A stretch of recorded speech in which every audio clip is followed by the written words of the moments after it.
આ ખુશીઓ પર પણ આવી જાવ, બીજું કોઈ પેલા આપણે બેસી જાવ, પછી જે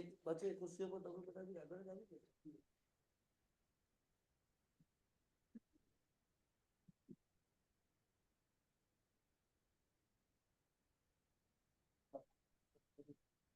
હા, એક પેલા એક વાર આપણે બધા બેસી ગયા ને એટલે પછી એ લોકોને આગળ બોલાવો. મેં એ લોકોને ઓલરેડી વાત કરી.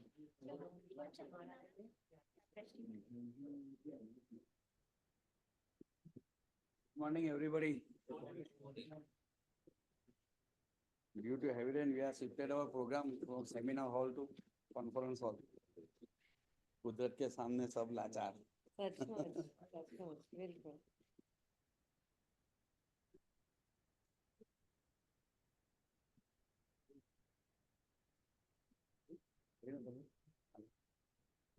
બેસી જાવ એટલે એક જગ્યા અહીંયા છે, એક જગ્યા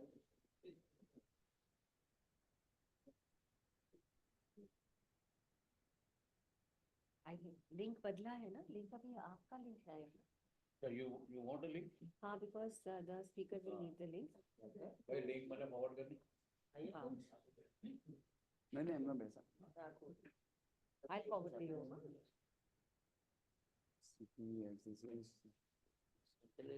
लिंक सेट कर ले.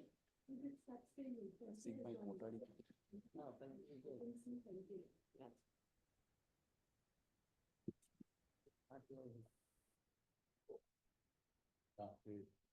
હા, Yeah. ફિઝિકલ આવવાના હતા ને? અને યાર આપણે કોણ પ્રોબ્લેમ આવવાનું તો વિઝા નો બોલ હોતા એ તો ફિઝિકલ આવવાના હતા વિઝા પ્રોબ્લેમ એ લોકોને કેમ? લેવાનું ને.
Other guest. It is my pleasure to welcome you all the capacity building the works and the sustainable practice. Navigating the social and the environmental due diligence organized by the city and the SDCCI. The textile industry is a copperstone in India's economy, employing over the 45 million people and contributing significantly to our the GDP and the export revenue. However, the global push for the sustainability has made it essential for our the industry long-term success. Environmental challenge such as the water consumption, energy use, and the waste generation highlight the need for water management, the implementing the recycling and the advanced treatment technologies, energy efficiency, adopting the energy efficient machinery and the renewable energy sources. Waste management, reducing the annual textile waste for the recycling and the upcycling. On the social front, we must focus on the labor practice, ensuring the fair wages, safe conditions, and eliminating the child and the focus the labor, community impact, the engaging the in the development initiative, diversity and the inclusion, the promoting the workforce diversity to the enhance the innovation. Future trend, including the biodegradable fabric, smart textile, and the automated recycling and the transforming over the industry. Meeting the raising the demand for the sustainable product, enhance our the brand image and the market position. Sustainability is the strategic the opportunity to drive the innovation and the profitability in the textile industries. By the embracing the sustainable practice, we can ensure our industry longevity while the productivity impacting the environment and society. I encourage you all the activity participate, the share the insights and the collaborator towards a more sustainable future. Thank you, and I wish all you productive workshop. Thank you very much. Thank you very much, President Mr. Vijay Mevawala. Let me introduce before you the another host from Confederation of Indian Textile Industry, uh, Madam Chandrimaji. Welcome to the Southern Gujarat Chamber of Commerce and Industry. And now I request Vijay Bhai and Chandrimaji both together welcome our today's speaker, Mosmi Sarangiji, is Country Manager India and Coordinator of Supplier Engagement in Fairware. So, Mosmiji was most welcome to SGCC and please accept our token of love and affection. Thank you so much. Please, Ah, yeah, yeah. नहीं, नहीं, अच्छा, you मैं are center.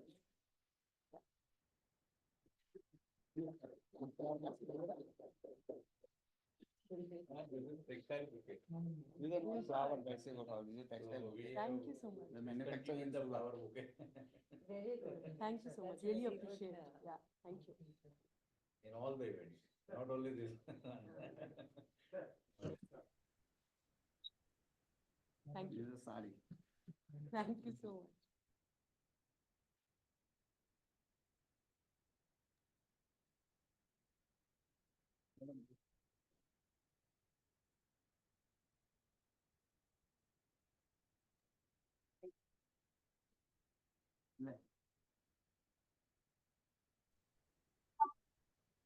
It is time to welcome the, it's time to welcome our sponsors of this program, Mr. Mayur Vasapuraji, Director, Sunora Solar. Mayurji, please come. Okay, Mr. Shiv Pandya, please come. Madam, okay, correct. Ashish bhai, our past president also to join.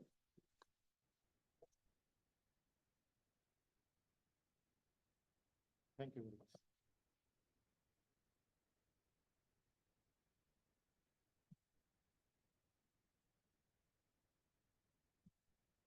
Thank you. Let me welcome Mr. Jairat Bhagat, Product Head Retail, Vari Energies Limited, one of the biggest solar company of this area. Jairat, please come. Pride of South India. Solar. Yes. दोनों आप बनाओ.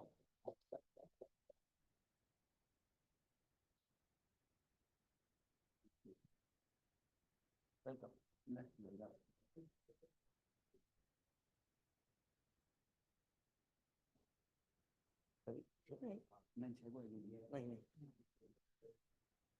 नहीं madam ને નથી કહેતા city માં નહીં આપણા હોસ્ટ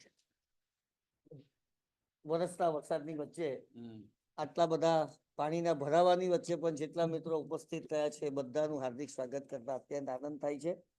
આપણે પાછા બીજી વખત કોઈક વખત પાછા મોટા પાયા પર મળીશું, પરંતુ જે છે તે ક્વોલિટી છે, તે ગુણવત્તાયુક્ત મિત્રો છે.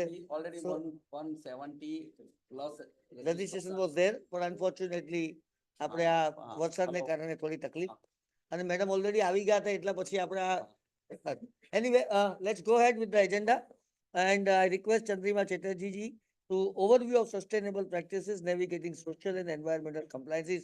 Please say something about that.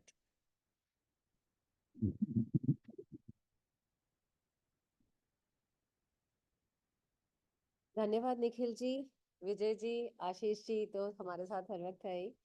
अभी जैसे निखिल जी ने बोला, for others I would like to say that today is a red alert in Surat, which is why an event which was supposed to witness around at least more than 100 participants from SGCCI members, which is a very vibrant organization in this region. We had to shift the venue to a smaller room and move it to a hybrid mode because there was just no way for a lot of people to come here physically. But the kind of response we got from SGCCI and the kind of confirmations we got kind of reiterates the industry's awareness and a quest for understanding what is happening in this space. आप सबके लिए मैं बस इतना बताना चाहूंगी, आज तो पूरे दिन हमारे काफी स्पीकर्स बोलेंगे। मेन ये है कि सिटी ने अभी जो सस्टेनेबिलिटी रिक्वायरमेंट्स दुनिया भर में हो रही है उसको बहुत सीरियसली लिया है, बिकॉज चाहे हमारे डोमेस्टिक सप्लायर्स हो या जो एक्सपोर्ट करते हो, सबके लिए जो ये रिक्वायरमेंट्स आ रहे हैं, इंटरनेशनल रिक्वायरमेंट्स आ रहे हैं, उसका बहुत मायने रखने वाला है, क्योंकि कहीं ना कहीं आज एवरीबडी इज इंटीग्रेटेड। आप टीयर 1 एक्सपोर्टर हो सकते हैं या तो आप टीयर 2 भी हो सकते हैं। यहाँ पे बहुत लोग, जो मुझे पता चला कि टीयर 2 सप्लायर्स भी है, जो अगर वो कुछ भी प्रोसेस करके एक टीयर 1 एक्सपोर्टर को दे रहे हैं, तो भी कल को आप क्या प्रोसेस कर रहे हैं, उसमें क्या मटेरियल है, क्या डाइज है, किस प्रीमाइस में प्रोसेस हो रहा है, वहाँ के कैसे सोशल कंडीशंस है, सबके ऊपर धीरे धीरे ज्यादा ट्रांसपेरेंसी की जरूरत होने वाली है। स्पेशली जो डायरेक्ट एक्सपोर्टर्स हैं उनको अब ये जानकारी लेने की बहुत जरूरत होगी. Sorry Ingrid and Femke, I think this part you will not understand too much, but I think yeah thank you. तो इसीलिए हमने ये वर्कशॉप रखा है, क्योंकि मेन जो हो रहा है वो ये है कि काफी ब्रांड्स और इंटरनेशनल कंट्री स्पेशली ईयू में काफी सारे रिक्वायरमेंट्स आ रहे हैं सोशल और एनवायरमेंटल को लेके. बट ये एक बहुत इंपॉर्टेंट टाइम है कि अभी बहुत कुछ बन रहा है और सब बन नहीं चुका है. ये वक्त है हम supplier countries, India is one of the major supplying countries across the textile value chain. This is a very important time कि हम इनको समझे, और ये जब बन रहा है तब अपने फीडबैक दे उसमें. इनफैक्ट आज का जो मीटिंग था वो सिर्फ इसलिए था कि फेयरवेयर ने हमें ये, फेयरवेयर हमारे लिए कड़ी बनना चाह रही थी कि बिटवीन सप्लायर्स जो यहाँ पे मैन्युफैक्चर कर रहे हैं और directly and indirectly foreign countries में सप्लाई कर रहे हैं, उनको बेटर अंडरस्टैंडिंग हो कि किस तरह के ड्यू डिलिजेंस रिक्वायरमेंट्स आ रहे हैं. जिसमें से एक प्रमुख है जिसके बारे में फर्स्ट सेशन में मैक्सिमम डिस्कशन होगा, वो है ह्यूमन राइट्स ड्यू डिलिजेंस. अब ह्यूमन राइट ड्यू डिलिजेंस से लगेगा कि सिर्फ ये सोशल है, बट नहीं, ये एक बहुत कॉम्प्रिहेंसिव ड्यू डिलिजेंस फ्रेमवर्क बना है.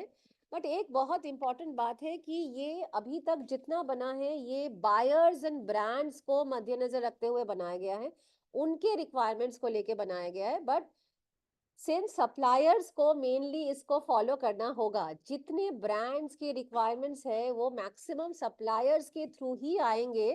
तो ये बहुत जरूरी है कि हम लोग पहले समझे, और अगर हमें लगता है कि कहीं पे कोई मेजर इश्यूज है इनमें, ये वक्त है हमें बताने का कि कहाँ पे हमें लगता है कि हमें कोई बिजनेस थ्रेट हो सकता है, हमें कोई अडॉप्शन में टाइम लगेगा, इसमें हमें कोई इसके साथ बिजनेस में कॉन्फ्लिक्ट दिख रहा है. ये सब बताने का भी वक्त है, क्योंकि बिजनेस कंटिन्यूटी, बिजनेस प्रॉफिटेबिलिटी को कॉम्प्रोमाइज तो कोई नहीं करना चाहेगा. कंप्लायंस जितना भी आए, एज बिजनेस सपोर्ट ऑर्गेनाइजेशंस हम सब चाहेंगे कि इन सब के साथ मिलते हुए हम और स्ट्रॉन्गर बने और इंडिया और ज्यादा ग्लोबल फुटप्रिंट दे पाए.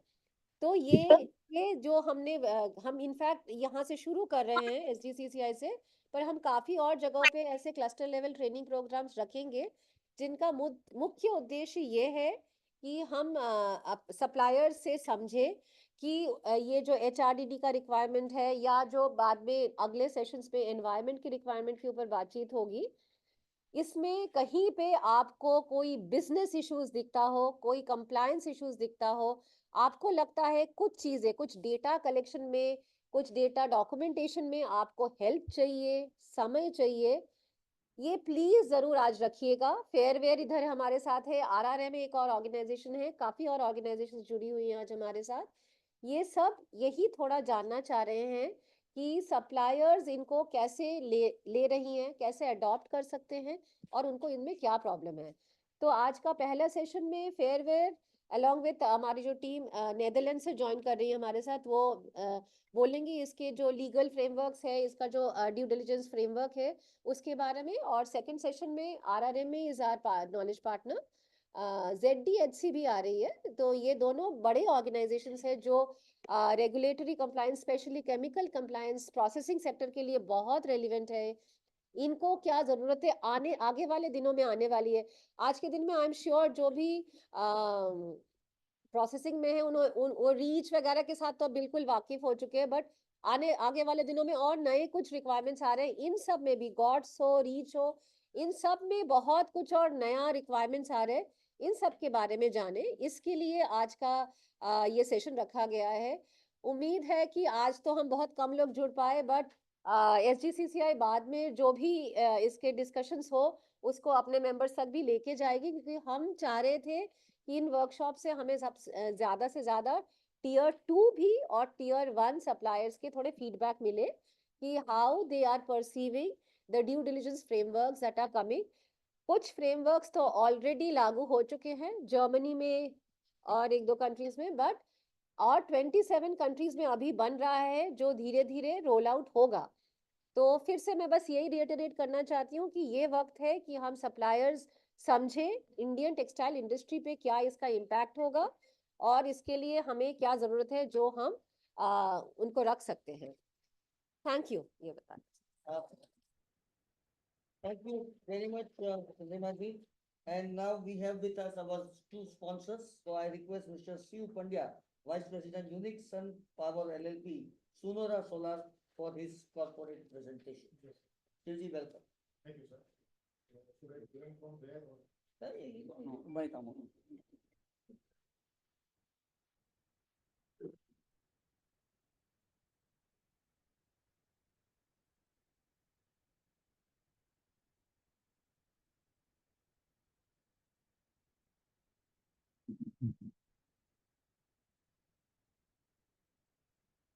So good morning, everyone.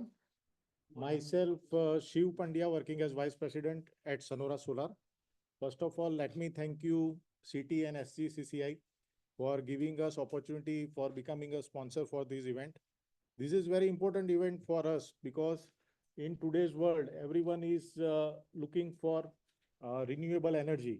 And this is the right platform we have got so that we can present our product and service to this event. So I am starting our presentation with our company's introduction. Excuse me, can you start our presentation?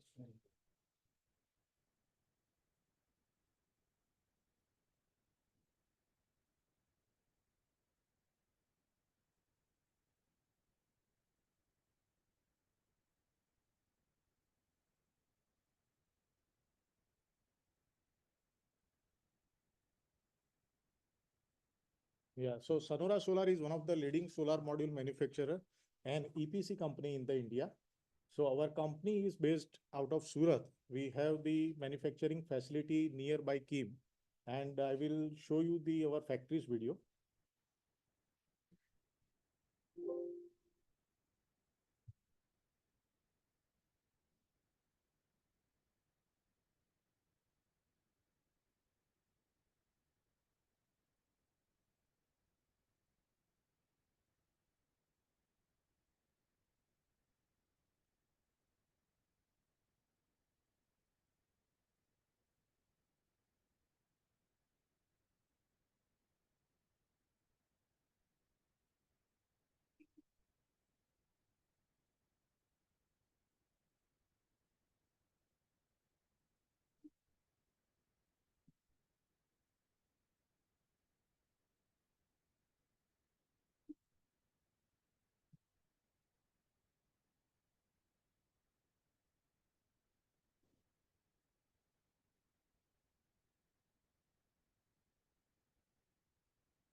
Next slide. So as I mentioned to you, we are established in Surat and our company was founded in 2016. We started our company at that time, we just got registered in JEDA and MNRE, and we were doing project as a subcontractor. But slowly, we have started our own project, and currently we have executed more than 40 megawatt projects across the Gujarat and pan India level. Now our company has started own panel manufacturing facility, which you have just seen in the video. So our company has got a Best EPC Company Award in 2020 and 21. Our company is into different kind of products and service. As I mentioned to you, we are manufacturer of solar panel, which we are supplying across the India. We are doing the EPC project, which you can see the rooftop project and ground mount project, both we are doing in this company. Apart from that, solar water pump, off-grid solar projects, those all kind of project we are doing in our company. This is the internal photographs of our factory's premises. The most important thing in the solar panel is the quality, because if your product is having a good quality, then only it can sustain up to 25 years. So here we are keeping more, focus on the quality aspects of the solar panel. You can see here our main product line. This is one of the two major product line, that is a monopark, which we are manufacturing up to 550 watt peak. And another product line which we are bringing in near future, that will be TOPCon. These two technologies are fast moving in India. The main difference between monopark and TOPCon is the efficiency and the performance. So currently all the Indian industries are using monopark bifacial panel. In this panel, the customer can get the generation from both side of the panel, front side and back side. And the TOPCon, which is upcoming technology, in which there is a oxide layer which will be available along with the cell, which will reduce the degradation rate. So that is the new technology coming up with us. So these are the two main models which is working in the market. As far as the certification is concerned, we are at par with all the certification like IEC, BIS, ALMM, ISO, Startup India, all kind of approvals we are having, and we are manufacturing product as per the standards. The another development we are doing is the solar park. You can see the solar panels are lying in the park. See, this concept is useful for the companies or factories where they have a limited space and they have a pollution nearby the factory. So where there is a pollution and space constraint, so there they cannot produce the solar energy. So in the solar park, we can set up the project for them and we can provide the energy to the nearby JETCO substation, and customer can get the benefit of the electricity bill savings by doing the project setup in the solar park. So this is very important project for the bigger industries, which are the power intensive industries. So they always look for such kind of solar park setup. See, we are providing the turnkey solution for the EPC project, starting from the engineering, procurement, construction, then operation and maintenance of the project. Everything we are taking care. We are providing one-stop solution for all the solar needs. See, most important thing is the government liaising, land infrastructure settlement, and everything we are doing with our team. So customer has to just contact us and they will get everything from us. Next. This is one of our site video where you can see how the project is set up on the rooftop.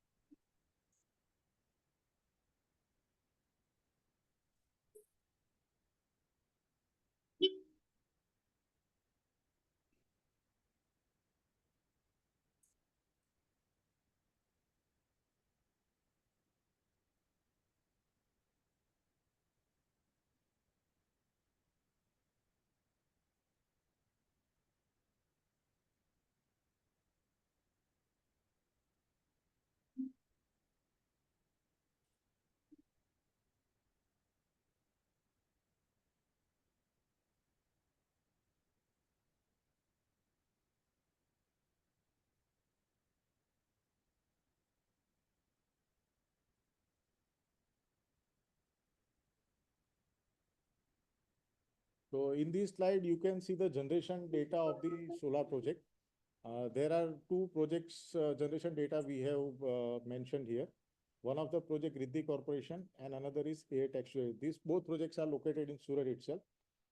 Why I have put this slide to just show you that for solar projects, generation is not same for all the seasons. In monsoon, you will get a little bit less generation, but in summer, you will get a good generation. So annual average is very good. So that's why the customer can get the more benefit considering the annual average of the generation.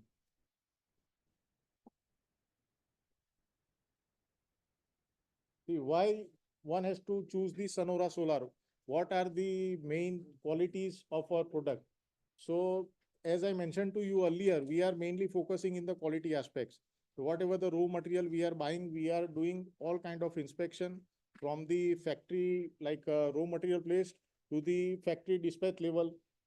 we are doing more than 12 inspections.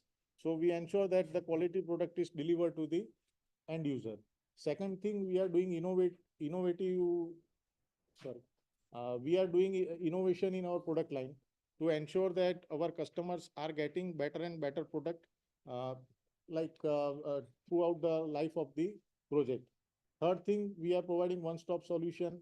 Then after sale service is the most important for any solar project, because this project life is around 25 years. So we have to ensure that the proper generation is coming from the project. For that, we are maintaining our team and our infrastructure so that we can deliver our promises. Another thing that we are always keeping the professional workforce with our company, so that all the problems like after sales supports we can deliver to our customer. And our presence is also available state level, India level, and global level, which I will show you in next slides. These are our banking partners. Solar projects value is very higher for the industry segment. 1 megawatt project cost is almost 3 crores. For 3 crores investment, every customers will look forward the financial options. So we have the tie-up with the SIDBI, SBI, and other banks to have a loan at a cheaper interest rate. So we are also providing this facility so customer can get the finance very easily. And the subsidy arrangement for the projects also, we are providing the tie-ups with the agents. So that is also available with us. You can see our presence is not only in the India, but we are also located in USA, Africa. Region. We are having the representative to provide our production service. So that's it about Sonora Solar.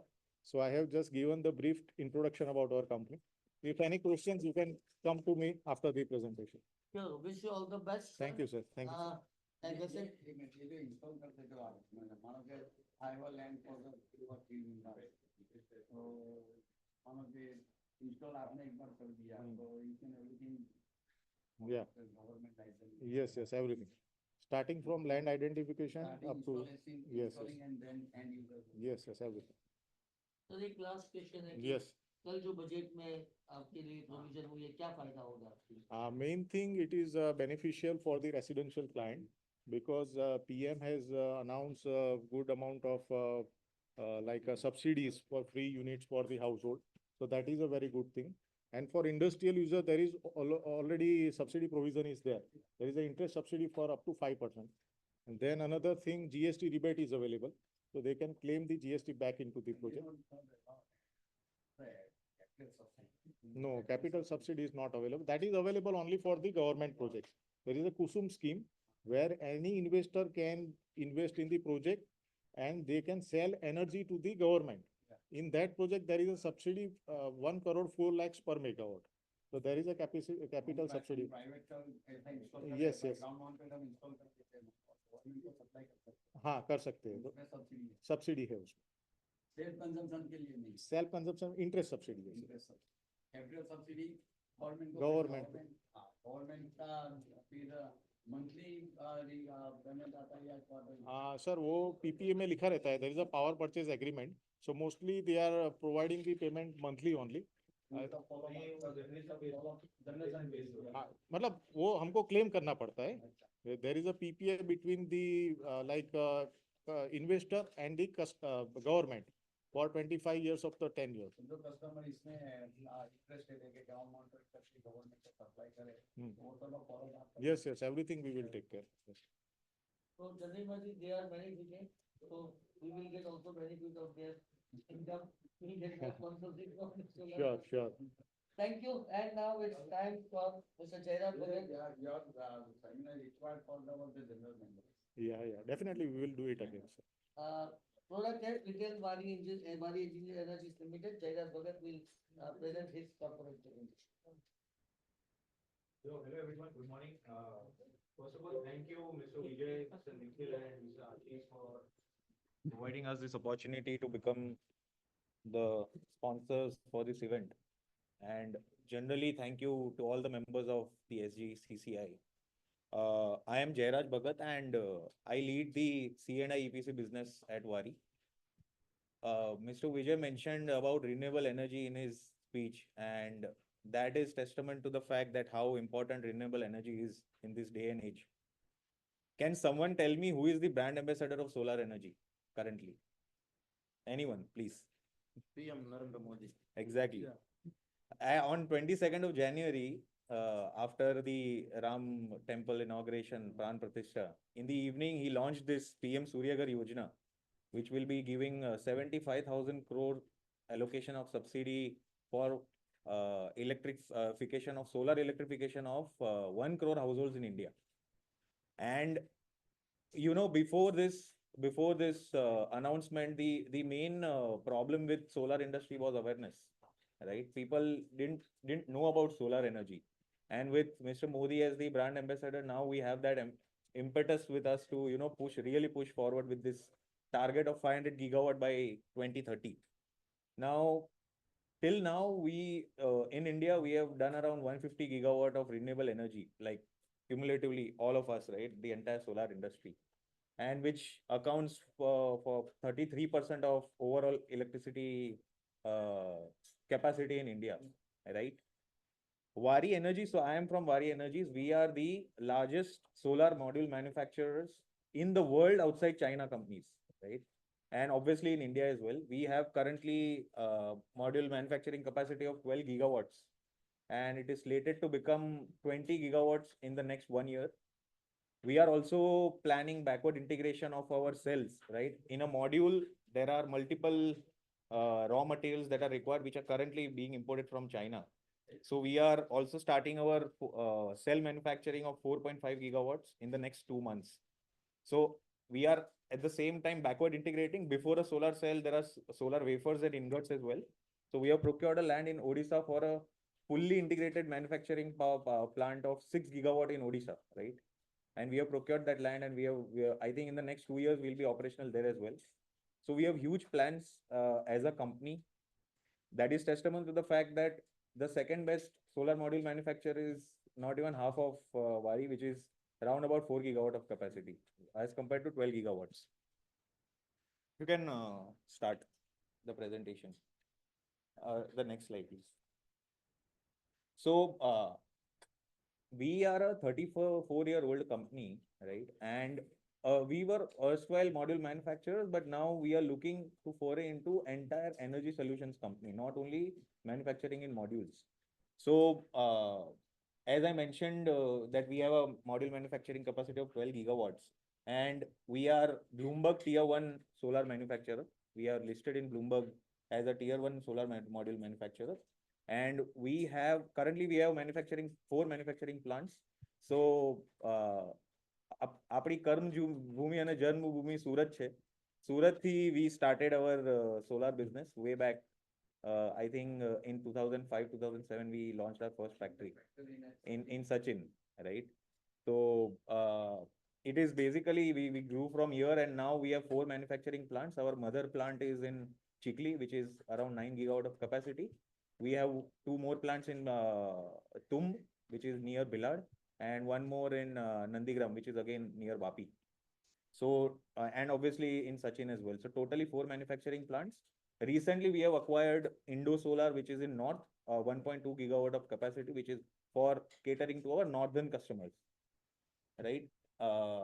So that in effect makes us a live module manufacturing capacity of 13.2 gigawatt just a couple of days ago. Now, as I mentioned, we are looking into a completely energy solutions company. So you can see with the product portfolio that we have with solar modules, we also have flexible modules. We have lithium-ion batteries, battery energy storage system, which is BESS, on-grid and off-grid inverters, pumps, and green hydrogen as well. So we have multiple companies focused on multiple products and projects. Currently, Sobari Renewable Technologies, which is the listed subsidiary, does the fully integrated EPC services of large-scale utility projects, ground-mounted projects, right? And where I come from is the retail department. So when I said awareness, the second challenge the solar industry faced was reaching to the last mile, right? So now currently we have around 400 franchises pan India to reach to the last mile customer to serve them with solar industry, right? So solar panels. So next please.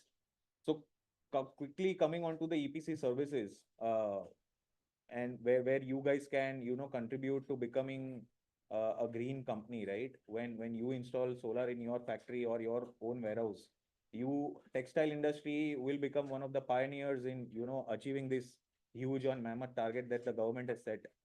So, and hence we are here to take your help in getting this target achieved. Can you please go on to the next slide? So now what we have done is, when I said that we were a erstwhile module manufacturing company, we have we are now providing end-to-end solution where we are providing this commercial and industrial solar kit. That kit will have all the products that constitutes a solar system, right from module, inverter, AC cables, DC cables. So there are around 70, 80 items that are required in a solar power plant. We will put them in a kit in a box and deliver it within 14 days. And that is the quickest in India as of now. That can be delivered by a solar company. Now, along with that, the third challenge with awareness and reaching the last mile is third. Mr. Shivbhai also mentioned about financing. So when this scheme was launched, it was launched for tier 2, tier 3 city, the PM Surya Ghar Yojana. Now in tier 2, tier 3 city, people don't have capital to invest. And that's where financing as a pillar, acts a very, very important role in fueling this huge demand. So currently, all this system and everything is being done through MNRE portal, where around about 25 banks and NBFCs have gotten listed themselves. And we as Wari, we have partnered with most of them. We have partnered with SIDBI, IRIDA, and specifically for multiple end customers. So for C&I, we have partnered with IRIDA, we have partnered with SIDBI. For specifically for Kusum projects, we have partnered with AU Small Finance Bank that is offering Kusum financing, right? For residential, we have partnered with multiple NBFCs, Ecofi, Credit Fair, Ugro, and SBI as well to give no cost and low cost EMIs to the customers. So that is on the financing part. Now, what is the economic value proposition for you guys, right? For the entire C&I industry, for your factories, for your workshops. Let's take an example of a 200 kilowatt or a simple example कि आपका electricity bill is coming currently 24 lakhs, around about 24-25 lakhs. With the rooftop area of, so there is zero less there, you will require a roof, if you have a rooftop area, shadow free area of around about 15 to 20,000 square feet, and your grid tariff that you are currently paying is around about 10 rupees. Then आपका unit consumption around about 24,000 unit per month होता है, तब आपका bill आता है 24 लाख. उसके लिए आपको 200 किलोवाट का सिस्टम की जरूरत पड़ेगी. ठीक है, अब 200 किलोवाट का सिस्टम का प्राइस होता है 70 लैक्स पूरा. 30 रुपए पर वॉट पीक का एग्जांपल मैंने लेके ये प्राइस रखा हुआ है. और उसका ईयरली ओएनएम आएगा आपका 90,000. O&M is your operation and maintenance. तो वारी खुद ओएनएम सर्विसेज आपको प्रोवाइड करती है. मैं आपको नेक्स्ट स्लाइड्स पे बताऊंगा. 5 साल का ONM with insurance and quality certification. तो ये जो बंडल करके हम आपको देते हैं, which ensures quality and safety of your power plant, and it is insured as well. तो आपका 90,000 का ONM होगा. Every year 5% escalation हमने assumption रखा हुआ है. और आपको कोई भी आप अगर सोलर पावर प्लांट लेते हैं तो आपको डेप्रिसिएशन बेनिफिट मिलते हैं, जैसे मिस्टर शिव ने मेंशन किया. 40% का ईयरली डेप्रिसिएशन बेनिफिट मिलता है. इनपुट टैक्स क्रेडिट 13.8% आपको GST credit input tax credit भी मिलता है इसके ऊपर. तो मोटा मोटी आप अगर आप देख रहे हो तो आपका रिटर्न ऑन इन्वेस्टमेंट 18% बन रहा है. And with financing it goes up to around 40% आपका ROI. तो it is not only a solar investment, it is a business investment as well. आज टिपिकल FD 7-8% होती है. आप धंधे में भी 15-20% मार्जिन पे धंधा कर रहे हो. आज सोलर में आप इन्वेस्ट कर रहे हो तो it is considered to be an investment as well. When you say आपका ग्रिड टैरिफ 10 रुपए पड़ रहा है, जब आप ये इन्वेस्ट कर रहे हो तो over a period of 25 years, जो LCOE मैं बोल रहा हूँ आपको, LCOE is levelised cost of energy, आपको सिर्फ 3.6 रुपीज पर यूनिट पड़ेगा जब आप अगर इन्वेस्ट कर रहे हो. एंड अगर फाइनेंस करवा रहे हो किसी बैंक के साथ जिनके साथ हमारा टाई अप्स है, तो आपको 2.8 रुपीज पर यूनिट पड़ेगा आपके कैपेक्स इन्वेस्टमेंट पे. मोर और लेस अगर आप इसमें नहीं जा रहे हो तो टिपिकली आप अगर बिल पे करते जाएंगे तो आपका अपॉर्चुनिटी कॉस्ट बन जाएगा 7 करोड़ 25 साल over a period of 25 years. And ये एक बिजनेस केस के साथ साथ एक एनवायरमेंटल इम्पैक्ट भी है। आज एक 200 किलोवाट का सिस्टम आप लगाते हो तो आप इक्विवेलेंटली 80,000 ट्रीज प्लांट कर रहे हो अपने आप में, इतना CO2 आप बचाते हो। तो CO2 आप देख सकते हैं 5,000 मेट्रिक टन ऑफ CO2 का एमिशन आप बचा रहे हो। सो along with environmental impact, you are also along with business case, you are also putting environment into the picture. As Mr. Vijay also mentioned, the core idea of this particular conference. Please next. So when I said end to end solution, इसमें हम लोग starting से लेके and तक installation तक बहुत सी चीजें आती है। Solar is a very very typical complex project, right, and industry. आप सोलर का कोई भी लीड आ रहा है हमारे पास, हम बात करेंगे उससे, साइट सर्वे करवाएंगे खुद, डिजाइन करवाएंगे उस सिस्टम का पूरा खुद, उसके बाद सेल्स क्लोजर होगा, प्रपोजल हम लोग आपको देंगे, उसके बाद आपका इंस्टॉलेशन के लिए लाइजनिंग का पूरा हमारा टीम है। तो लाइजनिंग के हमारे हर एक सिटी में 2-2 3-3 पार्टनर्स है, हम लोग उनको LPs बोलते हैं। तो जो डिस्कॉम के साथ जो रेगुलेशंस चल रही है उनके साथ हमारा पैन इंडिया सब जगह टाई अप है, तो वो लाइजनिंग पार्टनर्स हमारे करते हैं। डिजाइन की टीम मैंने जैसे बताया, हमारा एक एक्सपर्ट्स करके प्रोग्राम है जिसमें हम इंस्टॉलर्स को ऑनबोर्ड किए, वारी एक्सपर्ट्स, तो वो आपके घर पे आके इंस्टॉल करेंगे। मैंने जैसे आपको किट बोला, किट आपके घर पे जाएगी, मेरा एक्सपर्ट जाएगा through, and everything is happening digitally. मेरा एक्सपर्ट जाएगा और घर पे जाके इंस्टॉल करेगा upon receipt of in principle approval from the discom. तो हमारा एक्सपर्ट है। तो और उसके बाद 5 साल का ONM जो मैं आपको दे रहा हूँ बंडल्ड विद देयर प्राइसिंग। तो ये पूरा एंड टू एंड सोल्यूशन वारी आपको दे रहा है। Please next. आप ये थोड़े लैंडमार्क साइट्स है जो हमने ऑलरेडी इंस्टॉल किया है। 2.7 मेगावाट हमने रिलायंस मुंबई मेट्रो में इंस्टॉल किया था। 2 मेगावाट मॉडलीज इंटरनेशनल आप देख सकते हैं। 1.8 मेगावाट महाराष्ट्र सीमलेस, और बाकी कई हमने ओवरऑल 1 गीगावाट प्लस यहाँ पे इंस्टॉल किया हुआ है। जैसे मैं ONM, नेक्स्ट प्लीज, जैसे मैं ONM का आपको बता रहा था, क्यों आपको वारी का ONM चाहिए। हमने एक, आज क्या होता है जब आपको जनरेशन देखना होता है तो आपको इन्वर्टर पे एक डेटा लॉगर लगाने की जरूरत पड़ती है जहाँ से आपको जनरेशन दिखता रहेगा। ये मैं स्पेसिफिकली रेसिडेंशियल कस्टमर्स के लिए अभी बात कर रहा हूँ, ठीक है। मैंने एक कंपनी के साथ टाइप किया है जहाँ से आपको सीधा अपने फ़ोन पे जनरेशन दिखता है डेली बेसिस पे, और वहाँ पे हम लोग इंटेलिजेंट टेक्नोलॉजी भी बना रहे हैं जिसमें अगर आपकी मॉड्यूल पे धूल है तो वो अपने आप डिटेक्ट करेगा और आपको व्हाट्सएप पे या ऐप पे नोटिफिकेशन चला जाएगा कि यहाँ पे धूल है, और अपने आप टिकट क्रिएट हो जाएगा मेरे प्लेटफॉर्म पे कि यहाँ पे ONM का एक विजिट का रिक्वायरमेंट है। तो ये पूरा एंड टू एंड हमने ONM को भी टेक्नोलॉजी डिजिटली इनेबल कर दी। सो all in all, I am here and we can always reach out. You can always reach out to us. Please next page, next slide. And you can reach out to my number as well. Whoever have joined digitally, do reach out to us and take your time to contribute to energy and good environmental impact. We have Prakash Davi who could not join us. He is our sales manager in Gujarat. So you can note down his number as well. I am managing this entire CNI APC business. So you can note down my number and reach out to me if you have any requirements of overall installation of a rooftop solar. Thank you. So,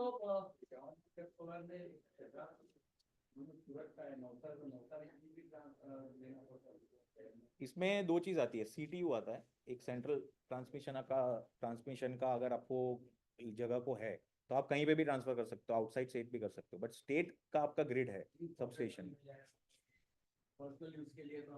captive.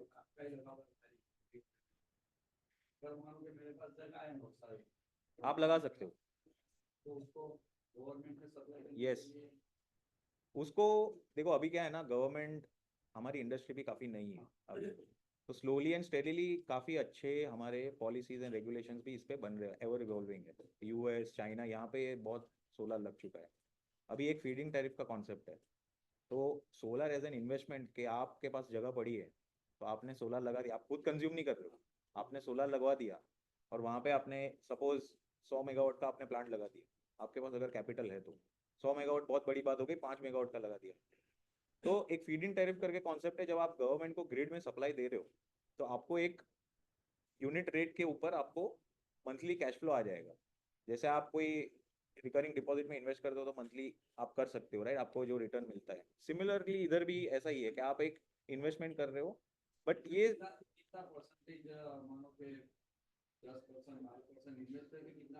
जैसे मैंने आपको दिखाया, अब खुद आप consume कर रहे हो तभी 18-20% का आपको ROI आ रहा है।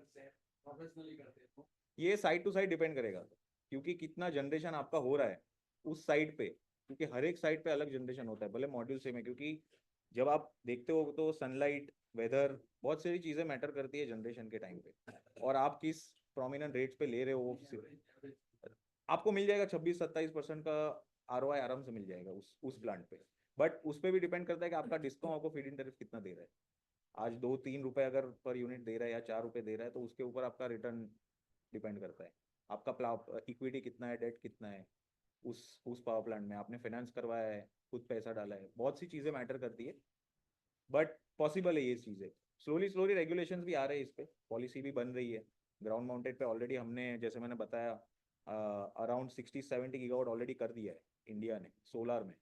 रूफटॉप तो सिर्फ 12-13 गीगावाट हुआ है, जो हम इसलिए मोदी जी ने बहुत फोकस किया है कि हम लोग रिटेल में ज्यादा जाए, जैसे CNI का। इस साल सितंबर में ग्राउंड माउंटेड और रूफटॉप सोलर के लिए एक एक्विजिशन भी बनेगा। अच्छा, ठीक है, excellent. No, we should actually, we have to have, क्योंकि ये इंडस्ट्री, जैसे मैंने बताया, बहुत कॉम्प्लेक्स है, लोगों को अवेयरनेस है अभी भी, मोदी जी ने तो बता दिया, बट अभी भी नॉलेज बेस पे जो अवेयरनेस होनी चाहिए वो धीरे धीरे बढ़ रही है। हाँ, डेफिनेटली, बहुत। ये हमें तो ऐसे फोरम की जरूरत है जहाँ पे हम जाके नॉलेज शेयर कर सके इसके बारे में, और प्रमोट कर सके सोलर एज एन इंडस्ट्री को, which can help everyone, like all the companies that are there. Definitely, thank you. So friends, here we end maintenance cost. Maintenance cost sir आपको अराउंड अबाउट 1.5% पड़ता है system का। Yearly अगर आप देखेंगे तो 1.5% around about पड़ेगा। उसमें आपको मंथली आपको विजिट जाएगी हमारे तरफ से, आपके प्लांट पे एक विजिट जाएगी जहाँ पे क्लीनिंग वीनिंग होगा।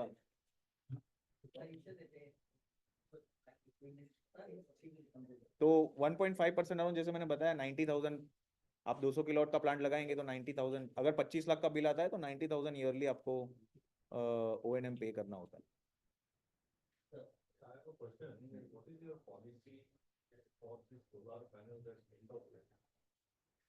हम लोग सर 25 इयर्स क्लेम करते हैं। हमने प्रोडक्ट वारंटी दिया हुआ है 25 to 30 इयर्स, और 12 साल का गारंटी है। तो एक टिपिकल सोलर, ये तो मिनिमम मैं बता रहा हूँ, 25 से 30 साल तो चल ही जाता है। ये मिनिमम हम सब सारे एक्सट्रीम कंडीशंस डाल के बता दें कि 25 से 30 साल अराउंड सोलर का लाइफ चलता है जनरली। और आपका जो पेबैक है वो 5-6 साल में, डिपेंडिंग ऑन कैपेसिटी, आप इन्वेस्ट करते हो 4-5 साल में आपको, एक इंडस्ट्री में 4-5 साल में पेबैक आ जाएगा, बाकी 20 साल आपको फ्री में इलेक्ट्रिसिटी यूज करना है।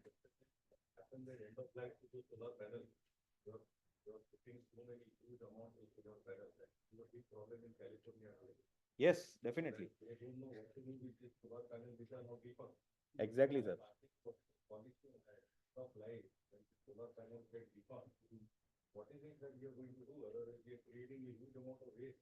Definitely. So, see, the discussions are going on. As an industry, we are 10 years young as of now. We have not reached that stage that the solar panels start shedding, right? We have to start shedding the solar panels as of now. अभी तो हम awareness बढ़ा रहे हैं, but इस पे भी, हाँ प्लीज प्लीज, नहीं नहीं please. What happens after the completion of the project? Like there is a recycle system for the solar modules. So once the project is completed for the 25 years, if the panel will give generation up to 80%. So one thing that you can use your panel to other projects. Maybe you can use to farmhouse or any other projects where you can utilize the power generation. Second thing, that material is entirely silicon made solar cell. Yeah. So there is a recycling plants. Yes, yes. So those plants have been coming up in India. In South, already one plant has been started for recycling of the solar panels. So it will be entirely recycled, so that these waste or hazardous related the things will be minimized. That is what the solution is. So, here we end the inaugural session. My sincere thanks to all the speakers, especially Mosmi ji. I'm very much thankful to sponsors, uh, Sonora Solar and Vari Energies for their great contribution to this program. And we must thank our Madam Chandrima ji for your kind contribution to this program. All of you, thank you very much for attending. આટલી ખરાબ પરિસ્થિતિમાં પણ આપ બધા અહીં ઉપસ્થિત રહ્યા માટે આપ સૌનો ખૂબ ખૂબ આભાર. So I now hand over the session to Chandrima ji for further proceeding. Thank you very much.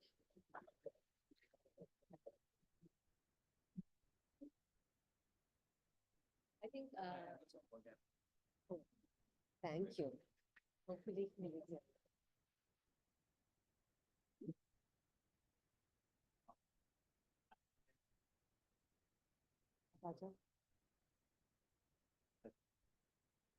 I request, no, no.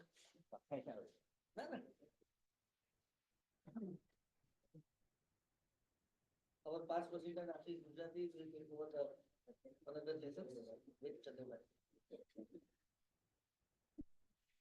As good afternoon. We would like to now start with our first technical session, which is on the human rights due diligence framework. We would like to delve deeper into that. For that, I would invite Ms. Ingrid Albertus, who is the Lobby and Advocacy Officer, Fairware Foundation, and Ms. Maushami Sarangi, who is the Country Manager, India, and Coordinator of the Supplier Engagement in Fairware. She is the lady, in case any of you tomorrow wants to know more about the HRDD framework, you get to hear that from any of your buyers and want to understand how that needs to be dealt with. She can help you with that. So with that, Maushami, over to you. इसको presentation mode में कर दीजिए ना. So it's good afternoon, everyone. Thank you so much again for coming. We've seen how Surat is braving rains and a red alert today. So we really appreciate that, आप लोगों ने सब कुछ अपना बहुमूल्य काम छोड़ के हमें वक्त दिया आज HRDD पे बात करने के लिए. And as Fairware, I also would like to share that we have two colleagues who are joining us online.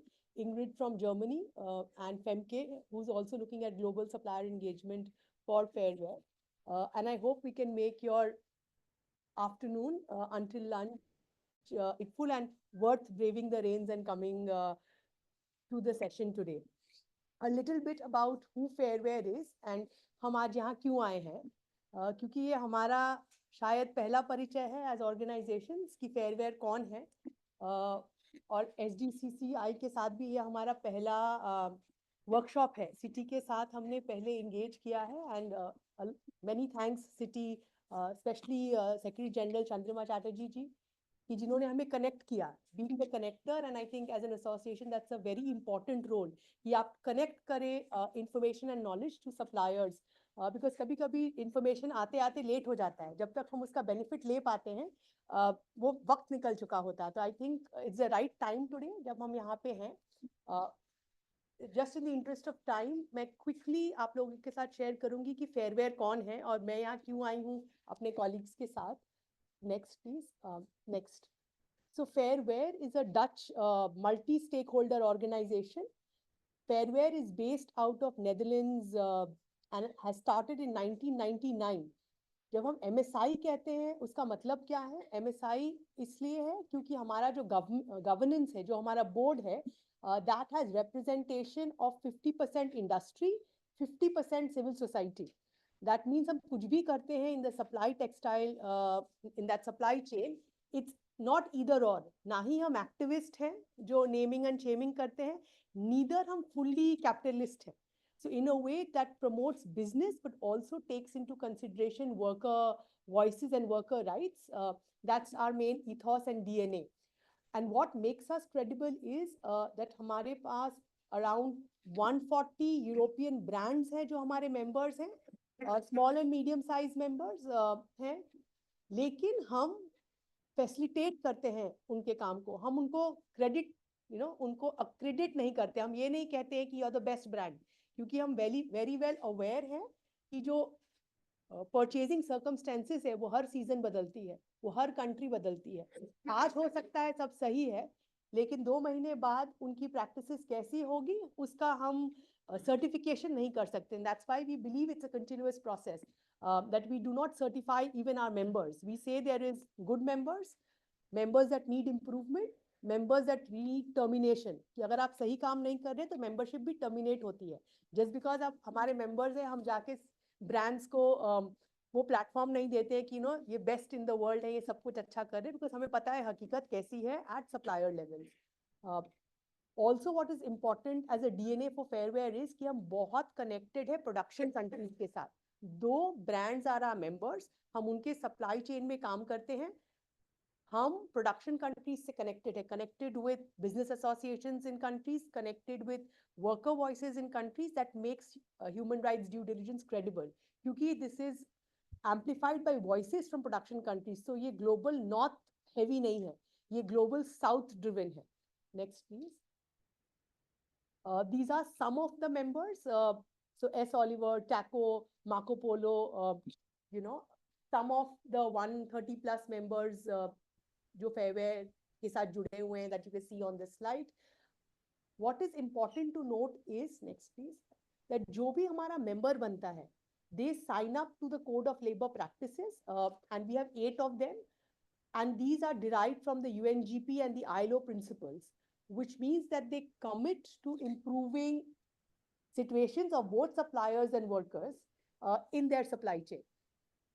And of the 8, when they commit, it का मतलब ये नहीं है कि day 1 से sorry, okay, they don't commit कि ये सारे चीजें खराब है या हम सारे चीजों पे काम करेंगे. डिपेंड्स कि आपके सप्लायर और आपके उस कंट्री में मेजर इश्यूज क्या है, तो आप वहां से सोर्स जरूर कीजिए, बट आप उसके इम्प्रूवमेंट में भी कंट्रीब्यूट कीजिए. Next in which we are active, जैसे हमने कहा कि फेयरवेयर का जो काम है that's primarily driven by the global south, कि हम प्रोडक्शन कंट्रीज में क्या कर रहे हैं, even though brands are our members. So 10 countries है जहां हम एक्टिव हैं. India is one amongst them. हम इंडिया में 2008 से काम कर रहे हैं. Around 38 plus brands of the 130 India से सोर्स करते हैं. एंड 3 मेजर क्लस्टर्स हैं हमारे. One is Tiruppur, second is Bangalore, and third is Delhi NCR. Of course, we have some suppliers spread across, like यहाँ पे उमरगांव, वापी, दमन-दीव, यहाँ पे भी हमारे कुछ suppliers हैं. सूरत में 2 हैं. So it's not NCR is spread out, but 50% is Tirupur, 38% is North, and the rest is Bangalore, Karnataka region जहाँ है. और जैसे मैंने कहा, हम इंडिया में 2009 से काम कर रहे हैं, primarily in the member supply chain. उसका मतलब है कि जो ब्रांड्स हमारे मेंबर्स हैं, वो जिनके साथ सोर्स करते हैं, जिनसे हम उनके साथ अब तक काम कर रहे हैं. But in the last 4-5 years हमने थोड़ा सा अपने वर्किंग को भी बढ़ाया है कि we will go beyond our members. Even though वो सप्लायर हमारे मेंबर्स को सोर्स नहीं करते हैं, बट अगर प्रोडक्शन कंट्री वॉइसेस को स्ट्रॉन्गर करना है, डिमांड्स टुवर्ड्स ब्रांड्स रखनी है, तो smaller voices से नहीं चलेगा. We know how the power imbalance is between brands and suppliers. So we've started associating a lot with business associations to amplify the voice of suppliers कि हमारी demands क्या है, क्योंकि ये 1-to-1 नेगोशिएशन आप लोग बिजनेस में हमें आपको पता है ब्रांड्स के साथ होता नहीं है. इंडिविजुअल नेगोशिएशंस, वो it's a utopian thought. Negotiations only work when it's amplified and through more associations rather than individuals. Next please. Sorry, forgot to say, अगर कहीं भी कोई सवाल हो, कोई डाउट हो, please just feel free to interrupt and ask me. हमारे sorry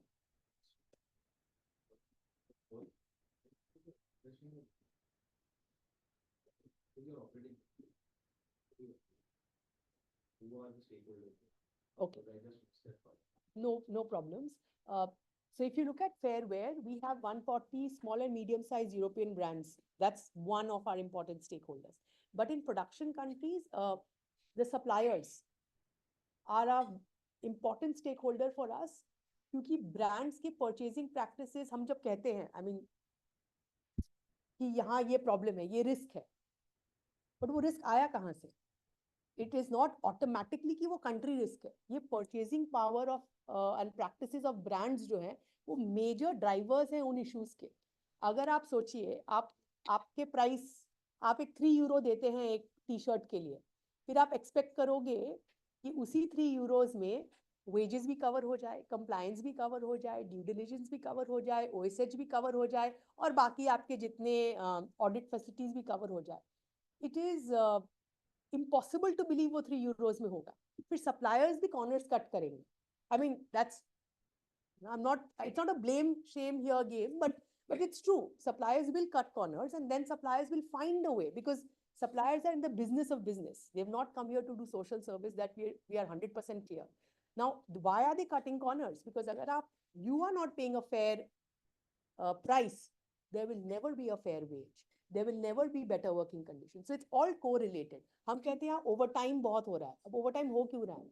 अगर आप दे ही रहे हो 20 दिन का lead time, it is not possible कि वो प्रोडक्ट बनेगा 20 दिन में. ओवर टाइम होगा ही होगा. एंड अगर आपके प्राइसेस कम है, there never be premium wages paid to workers. Country law कहता है कि आप डबल पे करो ओवर टाइम के लिए, बट क्या सप्लायर पे करेगा? वो नहीं करेगा, क्योंकि है ही नहीं वो स्कोप पे करने के.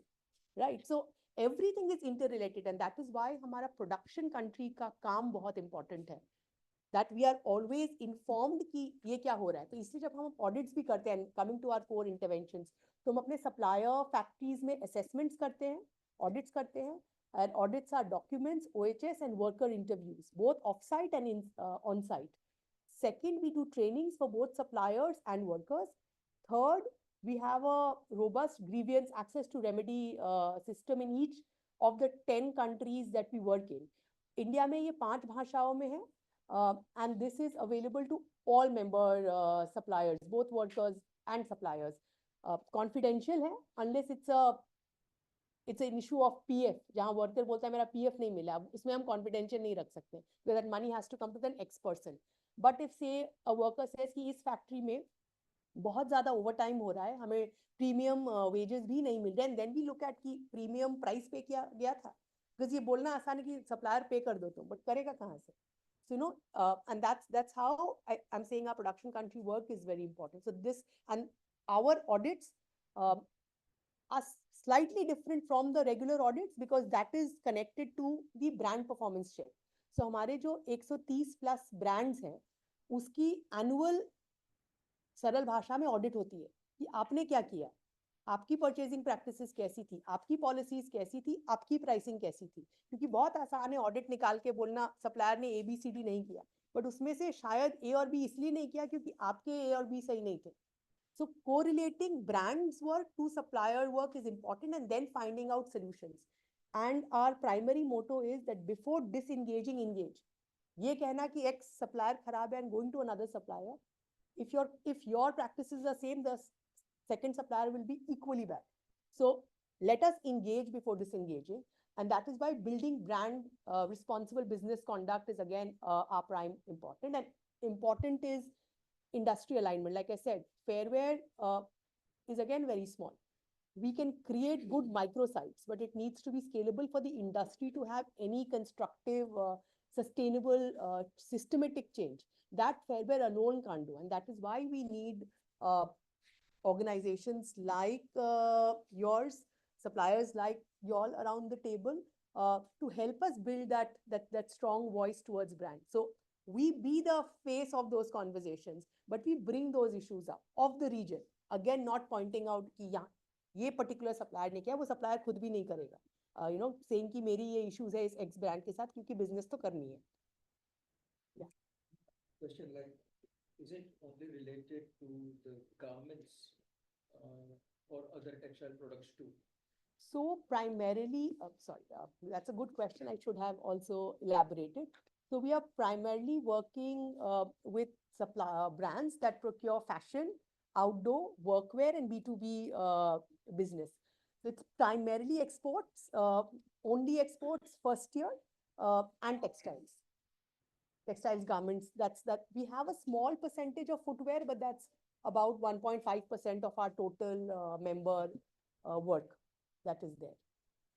Next, please. Again, what was there? And just to that question, it's actually only largely the final product that is reaching the market for exports, but अगर आप ये due diligence framework देखेंगे, उसमें क्या raw material क्या आपकी sustainability requirements में वो पूरा आ रहा है. To that extent, the whole value chain is now have to work together. Is why we thought we'll do it with others. Sorry for interrupt. Mr. Paresh, what about the CEO of the member and Zimbabwe government is interested to in a solar industry? आज ये 1:30 बजे online एक meeting है Zimbabwe हो सकता है यहाँ online meeting में पारी है सोना क्लियर तो यानी कितना Actually, see, last meeting, they told us that they would like to Start with a 2000 megawatt project in Zimbabwe. And for that, their interest is for the Surat party. And during the last visit of the Minister of Zimbabwe, he has visited 3-4 solar industries in Surat. We have narrated some 15 to 18 points to them. And today, the Ministry of the Renewable Energy from the Zimbabwe with his principal secretary, Ministry of the Industry and the principal secretary, they will be conducting a today Zoom meeting with us, and they will just make us clear about the 15 point which we raised in terms of certain technical things which we require. So એના પર એ લોકો આપણને આજે reply આપવાના છે. દોઢ વાગે interesting બરાબર વચ્ચે જોઈ લેજો. તમે વારી અને સોલેક્સ ને એ લોકો હા મેલ કર્યો પણ છે કે તમારી અમારે I have not come across any.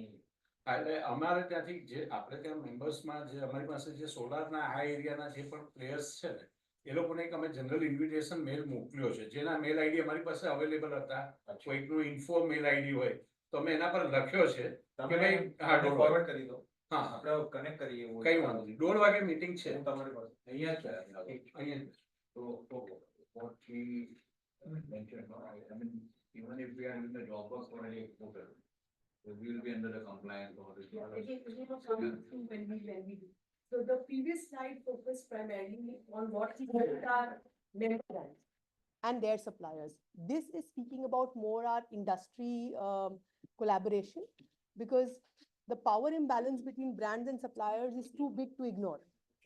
And if we do not work on the issue of addressing it, I mean, a lot of work just cannot happen in terms of improving practices in the production country level. So one is improving of power imbalances that are there in the supply textile chain. Second is working on supplier and worker driven brand action. क्योंकि बहुत समय क्या होता है compliance में बोला जाता है कि ये कर दो, वो कर दो, small projects कर दो, एक supervisory training कर दो, but क्या वो हमारी जरूरत है? क्या वो हमारी फैक्ट्री की जरूरत है? Very rarely are we engaged in that conversation कि worker की क्या requirement है? वो रिकॉर्डिंग कर रहे हैं. हाँ वो लोग कर रहे हैं, अपन भी अपना यहाँ recording. So our again efforts in जो भी हमारे 10 countries है जहाँ हम काम कर रहे हैं, we include this at least starting with our member brands. You have to engage with suppliers and workers to understand ki what are their needs, what are their requirements when it comes to improvement in your purchasing practices. Third is convening around industry. Because alone Fairwear talking with their member brands is not enough. We need other organizations like Fairwear, other organizations like City in India, BKMEA, BGMEA in Bangladesh, Apindo, AIP, Indonesia, all of us to come. And that is why make a more bigger noise, I would say, from the global south of our demands. And we as Fairwear play the role of a facilitator there.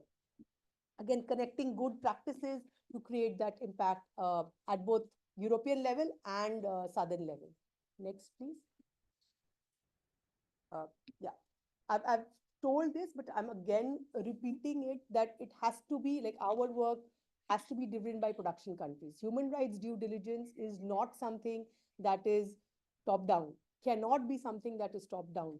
It cannot be, again, since the association is not just textiles and garments here, and what we'll speak about in the legislation is also sector agnostic.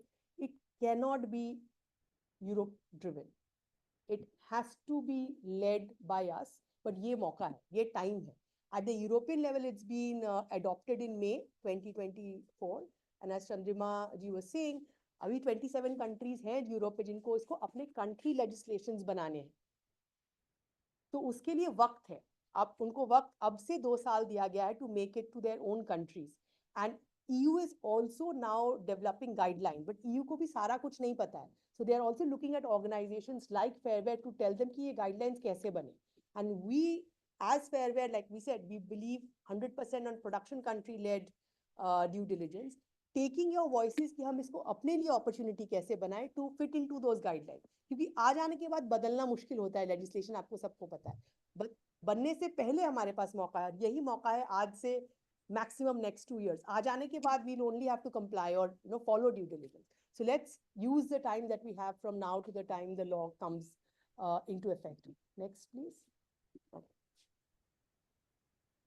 Just ये जो next few slides है आप जानते हैं, लेकिन I'm repeating it because we need to also acknowledge it. कभी कभी हम acknowledge नहीं करते. We feel कि maybe that makes us uncompetitive, makes our risks more visible. But that this is the fact, and these are characteristics that particularly dominate or define how textiles and garments work. There are many brands, there are many factories. One single brand procures from many factories. ऐसा नहीं कि एक brand एक ही factory के साथ काम कर रहा है. वो किसी से 5% ले रहा है, किसी से 50% ले रहा है, किसी से 30% ले रहा है. So there are many brands, many factories, and thereby lack of individual leverage.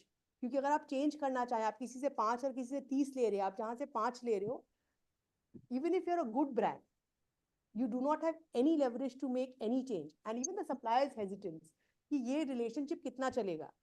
Is my investment, because capital investments are high in textiles, will it even lead to anything, because if they are not procuring enough? And that's where the third problem, mostly brands and suppliers are MSMEs, छोटे हैं. Brands गिन के कुछ brands हैं जो बहुत बड़े हैं, but majorly जो brands हैं यूरोप में particularly वो small है, MSME group में आते हैं. Same factories इंडिया में भी major हम जो आते हैं वो micro and small and medium में आते हैं, बड़े factories नहीं है. So then हमारी negotiating power भी नहीं है, which then leads to high volumes, low quality, low margins. क्योंकि जब हम इतने fragile environment में काम कर रहे हैं, largely fast fashion में काम कर रहे हैं, हमारे profit volumes पे depend करते हैं. That means हमारे margins low है. अब जब fast fashion होगा, पहले 4 seasons होते थे, अब 12 seasons हो रहे हैं, which also means quality will get impacted. If the same facility is doing 12, it's not going to produce with the same quality as it is, that it could if there was say only 4 seasons, or there was more predictable orders from global brands, which means fierce competition. If the quality is low, you can go anywhere. It's not a niche product जो आप बना रहे हो. जो आप बना रहे हो कोई भी बना सकता है. That also makes it very difficult to engage, and thereby fierce competition. Not just हम कहते हैं बांग्लादेश के साथ है, हम कहते हैं इंडोनेशिया के साथ है, बट आपस में भी तो है. क्योंकि हमारे इतना फास्ट फैशन है, लो मार्जिन है, आपस में ही सप्लायर्स में इतना कंपटीशन है, इतना क्लोज डोर है, because that's how the business model works. And the fungibility of labour, क्योंकि नीश प्रोडक्ट नहीं है, लेबर आज इस फैक्ट्री में है, कल उस फैक्ट्री में है, हम उनको कॉन्ट्रैक्ट्स नहीं दे पा रहे क्योंकि हमारे कॉन्ट्रैक्ट्स ही लॉन्ग टर्म नहीं है as supplier, so we are not able to give to labour even. So these are 6 characteristics of the supply chain which makes due diligence and any kind, not just human rights, even environment due diligence, difficult to follow. Next, sorry. And there are 3 drivers to it, and आप लोग सब जो इस room में है will identify with this. The left hand side one is factories, and the right hand side one talks about responsibilities. The left is power and money, and right is responsibility. Brands and retailers have the maximum profit margins. Factories have the least profit margins and power. हमने एक research किया था last 2.5 years में, looking at these 3 clusters, Tirupur, Bangalore, Delhi, NCR. In the last 10 years, the profit margins of suppliers first year have fallen from 12% to 4% in the last 10 years. And brands, they have increased from 51% to 58%. So you can see where the power and money is. जो 12 से 4 हुआ है, लेकिन उसका due diligence बढ़ा है, और जिसका 50 से 60 हुआ है, उसका रिस्पॉन्सिबिलिटी बहुत ज्यादा अब तक नहीं बढ़ा है, right? But when it comes to responsibilities, क्योंकि brands and retailers are not owners, उनकी accountability नहीं होती है कि चीजें ठीक करें. हाँ, वो बोलेंगे, लेकिन क्या उस बोलने के साथ रिसोर्स अटैच्ड है? क्या उस बोलने के साथ टूल्स अटैच्ड है? क्या उस बोलने के साथ productivity and production contracts attached है? No. All that falls on factory. So this is a very big driver that makes the textile supply chain complex to operate. Right? Next, please. Sorry. Sorry. So used to it. This is ideal when the power between suppliers and brands come to a normal, but thereby by which workers also benefit. ये actually But ना at least we meeting can, ना recording but at least we can shift the power needed, you know, and that can only happen through collective voices of suppliers that talk about sourcing practices of brands. Singular nahi hone wala. It has to be collective voices. And same with workers. If workers need something, single voices don't work. The agency is only going to get better if it's more collectivized. The second driver is diffuse responsibility. Even if I take the example of one brand, they source from multiple suppliers in multiple countries. Each country has different laws, each country has different regulations, and this is a preferred business model. ऐसा नहीं है कि ये उनके लिए मुश्किल है, उनको 10 जगह जाना पड़ा. This is their preferred business model because then it diffuses their accountability. That also then plays apart from suppliers in each country with each other, suppliers across countries. अगर बांग्लादेश ने अपना मिनिमम वेज 5 किया है, then India will think इसको हम 4.2 करें क्या? क्योंकि if we make it higher, thinking good, a business will go to a Bangladesh. So this is a business model that unless we break or unless we make a dent in, accountability of brands will always remain diffuse. And that's where legislation, which my colleague Ingrid will speak more in detail about on the CSDDD, says how this can change. Third and most important, pricing. How is pricing determined until now? It's mostly top down. कि consumer कितना pay करेगा एक product के लिए, मेरा margin कितना है, and then it goes down. Right? Rather than looking at ठीक है, हम अगर India से procure कर रहे हैं, what is the, मैं living wage भी नहीं बोल रही हूँ, fair wage that we need to give, what is a fair margin that a supplier would need to have to meet all the requirements, and then go top up. That never happens. I don't think even big suppliers can say it happens bottom up. So small and micro anyways do not have enough space to do that.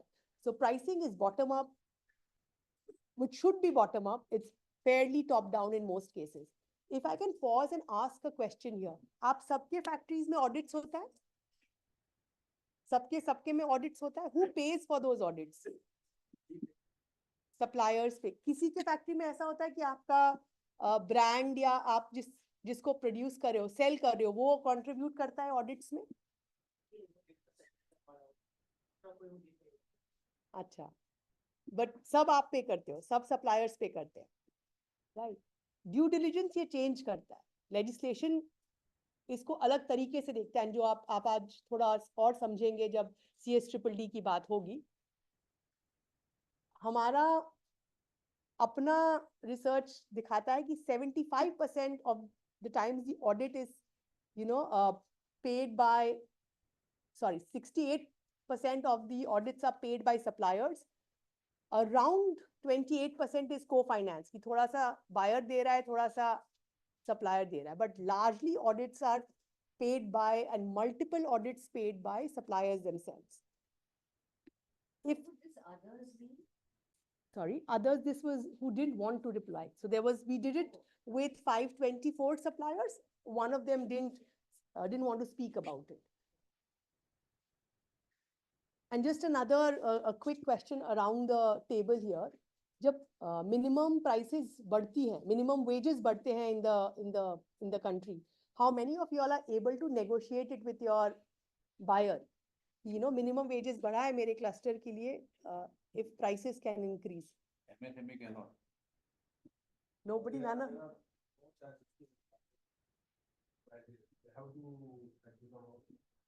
Whatever is there. Any other, like, do you all share this view or there is a different view in the room? Many times it happens that if wages are increased in our country, or raw material price has increased, so we contact our brands uh, instead of increasing the price, they ship order to other countries mostly. So that's also how what we उल्टा पीछे जाना है. Last. हाँ, but it's not going. हाँ.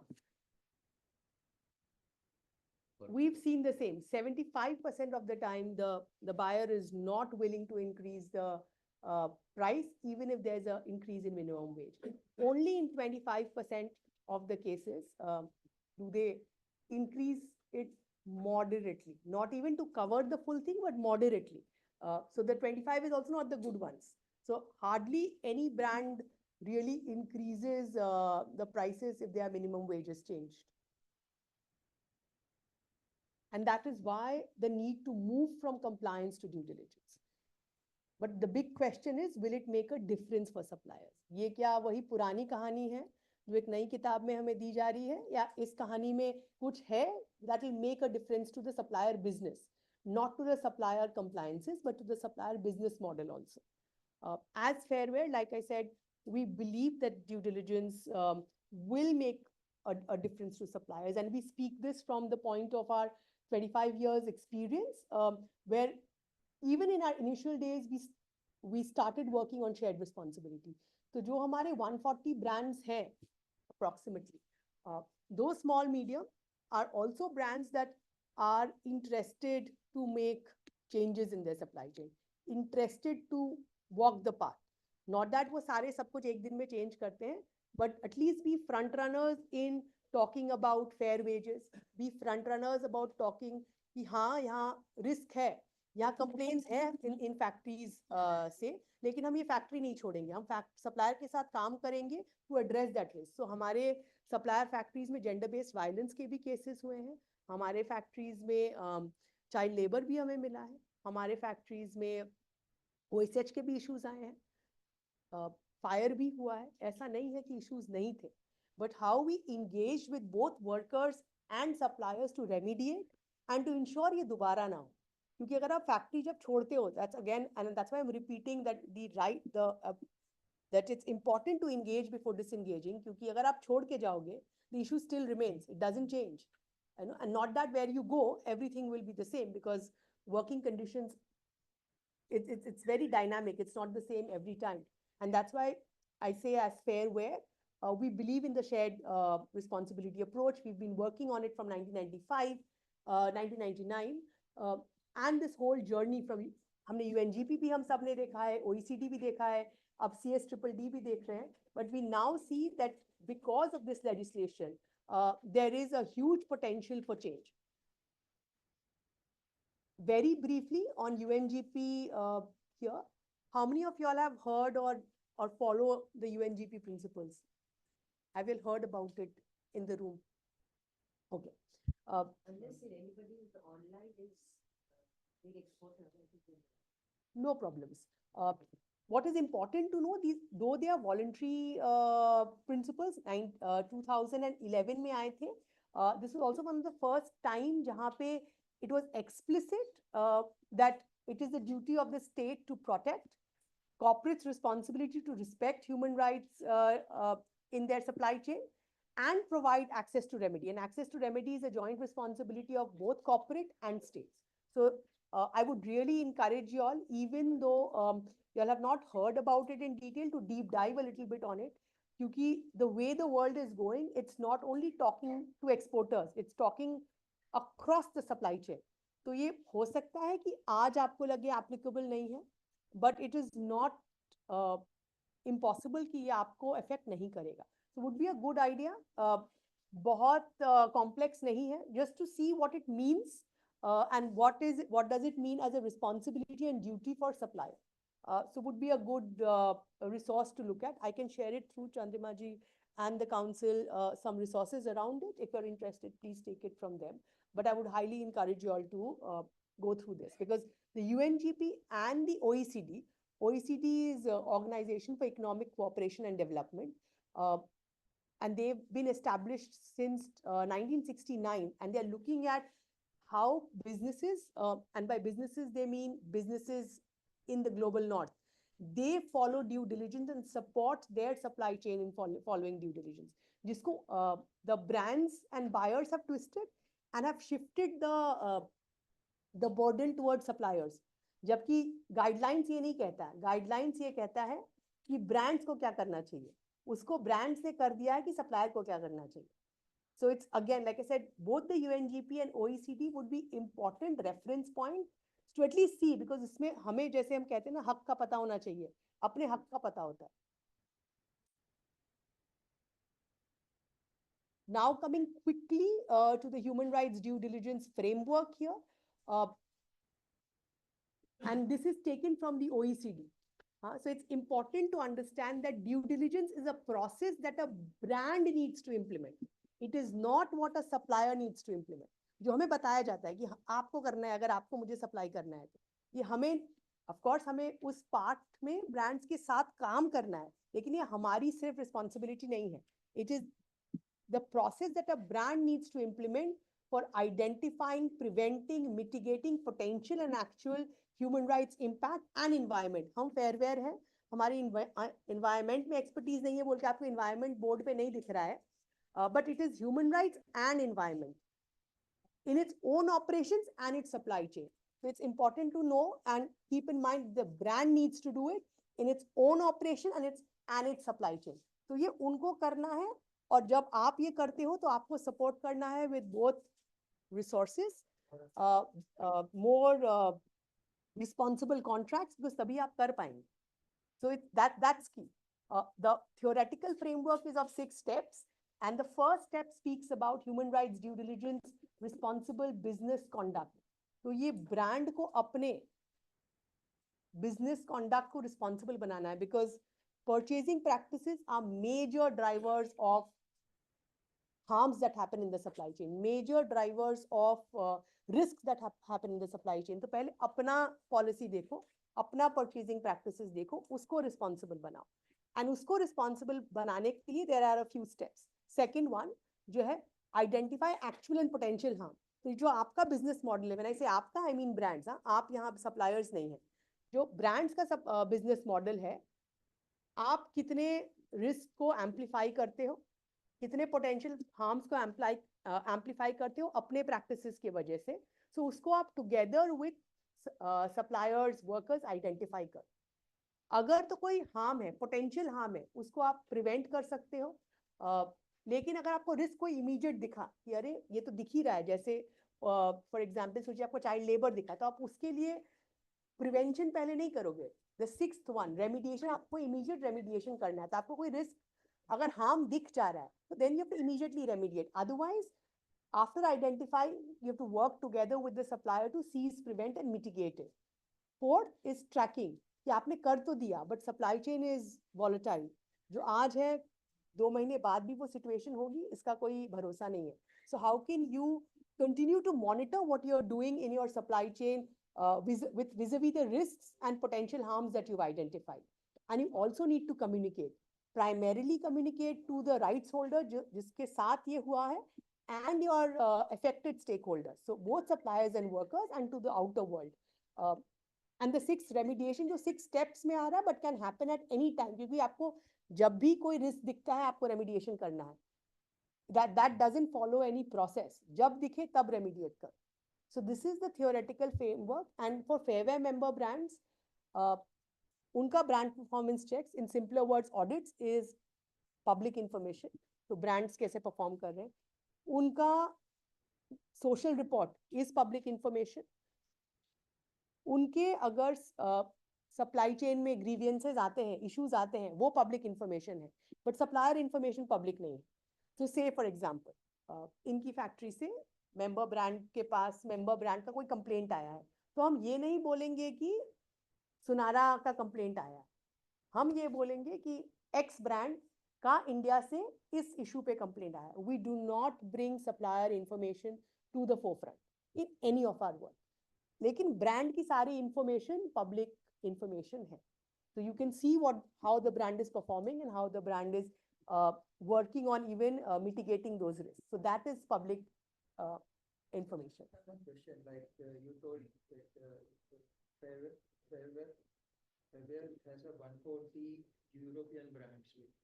So is it OECD due diligence is applicable to all these 140 brands? OECD due diligence is applicable to all 140? And you are checking, Fairwell is checking and auditing. Yeah. And as you told that like ये महीने में कुछ है और अगले महीने situation change हो जाती है हाँ.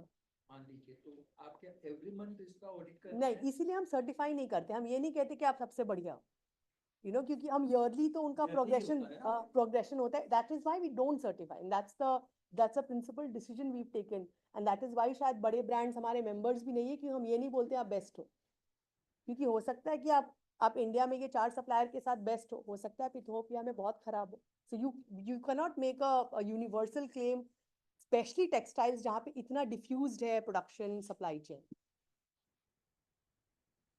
And who pays for this audit? Brands. Yeah. So our 3 interventions, brands, trainings, audits, trainings, and grievance is supported by, paid by brands, because it's not, they earn enough profits to take care of it. That, and none of it is paid by supplier. Yeah. But what we expect suppliers to do is कि जब हम trainings करते हैं, आपके production line से जो workers आके training कर रहे हैं, अगर वो दिहाड़ी पे हैं या वो, उनकी आप wages ना काटें, that you have to commit कि आप उनके wages देंगे, आप उनको उसमें absenteeism नहीं कर देंगे. तो जिस भी contract में वो आपके साथ है, whether piece rate पे है या उनके contract wages पे, जो भी है, जो भी आपके committed है, you do not take it back from them. You don't withhold them. क्योंकि ये हमारा तो लॉस हो गया, तुम तो ट्रेनिंग पे गए थे. That we don't, that we expect suppliers to do. What due diligence, I quickly go through this. हम जनरली सोचते हैं कि ड्यू डिलिजेंस क्या, वो क्या नहीं है, वो इंपॉर्टेंट है जानना. वो CSR एक्टिविटीज नहीं है. ड्यू डिलिजेंस नहीं है कि आप पल्यूट कर रहे हो अपने इन्वायरमेंट को और आपने एक स्कूल चला दिया, वो आपका CSR एक्टिविटी हुआ, वो आपका ड्यू डिलिजेंस नहीं हुआ. So if you are polluting because of your business practices, आपके इंटरवेंशंस और remediations should be around reducing and ceasing those actions. वो CSR एक्टिविटी नहीं है जो हम CSR जनरली करते हैं कि डोनेशन दे दिया, ऑर्फनेज को दे दिया, गुड एक्टिविटीज, कम्युनिटी मैरिजेस करा दिए, गुड एक्टिविटीज, बट वो आपका ड्यू डिलिजेंस नहीं है. ड्यू डिलिजेंस इज कि आपके बिजनेसेस जो हार्मफुल और जो नेगेटिव इम्पैक्ट कर रहा है सप्लाई चेन पे और कम्युनिटी पे, आप उसको मिटिगेट करें. So it's not CSR. It is not just ESG reporting कि मैंने रिपोर्ट कर दिया. It's about taking action. It is not about the supplier. Generally we make it out कि वो सप्लायर के बारे में नहीं. Due diligence is about the brand, the buyer, कि वो क्या कर रहा है, and then how are you supporting it. It's not just about financial or material risks. It's beyond that. It's inclusive of also how human rights and workers are treated in your supply chain. It's not compliance and top down. I mean, brands would make us believe कि yes, ये सब है, because that suits their narrative. How can we make a shift in that narrative? What due diligence is, it's for the full value chain. It's risk based कि कहाँ gaps है, blind spots है, and then mitigate it. So that's why it's continuous. It's together with stakeholders. It's focused on purchasing practices. It's looking at brands, looking at कि आपके business policies कैसे हैं. So have that in mind, that this is what it makes it different from compliance. And we also have to make it different from compliance, because उनके लिए compliance easy है. कभी कभी हमें भी लगता है compliance easy है. Short term में easy है also as suppliers, but long term में it's a big loss. It might look like a capital investment now, but trust me, I hope you can, but that, in the long run, it puts you in a much better place in negotiating it with your manufacturer. Very quickly, unpacking HRDD, I've gone through the 6 steps, but what I want to highlight here is the due diligence, 3 चीजें different करता है compliance से, जो समझना जरूरी है. One is, it talks about shared responsibility. It is not about supplier doing. And मैं ये बार बार इसलिए बोल रही हूँ, हमें, क्योंकि हमें ये बिलीव भी करना पड़ेगा टू आस्क, जैसे कॉन्स्टिट्यूशन में भी सारे राइट्स हैं, बट वो हमें ऑटोमेटिक नहीं मिल जाते, we have to ask for them, and repetitive asking, collective asking. So shared responsibility is what makes due diligence different from compliance. It is a shared responsibility between, in this case, buyer and supplier. Yeah. About the same question. You do the audits for the brands, right? Brands are not the manufacturers, so whatever information they'll be sharing with you, which you may cross-check based on your checklist, Yeah. would anyways be from the suppliers, right? Yeah. How to validate that the information shared by the brands are the right proposition for that matter with respect to your checklist? So we do every year brand performance check also. What is the brand doing in terms of their purchasing practices? And then, of course, with suppliers, we check what they are doing. And then there is a correlation made, analysis made. Not just the compliance. Yeah, yeah. So you accept what you said, because we really has to be there. And Only then we can ensure that what is being put into practice by Yeah. various standards Yeah. are enforced and implemented. So Yeah. it's a good step that we can do. But I mean, the data which comes to you for the verification, anyways will be from the suppliers end, right? Not the brands on their own. no, so we do both, no? So we are going to the supplier, we spend 2 days with the supplier, looking at all the specific, not all, specific documents. We are looking at worker interviews on-site, off-site. So even if supplier जो document दिखा रहा है, not every time everything is correct, right? So there's off-site, on-site worker. Yeah, we three ends, three, brand, supplier, worker. All the three to make any conclusion, and then we don't make a conclusion. We made a, sorry, just last line. We don't make a conclusion. We make a corrective action plan because there's very difficult to make any conclusions. So corrective action plan that looks at short term, medium, long, that, okay, these things, say for example, it comes ki, यहाँ पे lighting होती तो better safe feel करते worker. That's easier done. That can be done in 15 days. But if say there are wage issues or contract issues, they cannot be resolved in 15 days. That would need a year progression plan together with the brand कि ऐसा क्यों हो रहा है, and not just with one brand, because the responsibility is diffuse. They are like 12 brands procuring. तो सिर्फ हम अपने member brand से बात करेंगे, that also does not solve the full thing. It might bring in conversations, but it's not such an easy task, as we all know. So of course the action plans are made based on triangulation, but it's much more than what I'm just saying now here, because in the interest of time. So shared responsibility is important. Stakeholder engagement. Brands have to engage with stakeholders, both suppliers and workers, to do all the steps from 2, 3, 4. These steps of the due diligence has to be done together with workers and suppliers. At least, that's the bare minimum. And the third, due diligence really has an opportunity for suppliers to shift the power imbalance, but only if we take the opportunity. To expect it will come from the global north, it's not going to happen ever.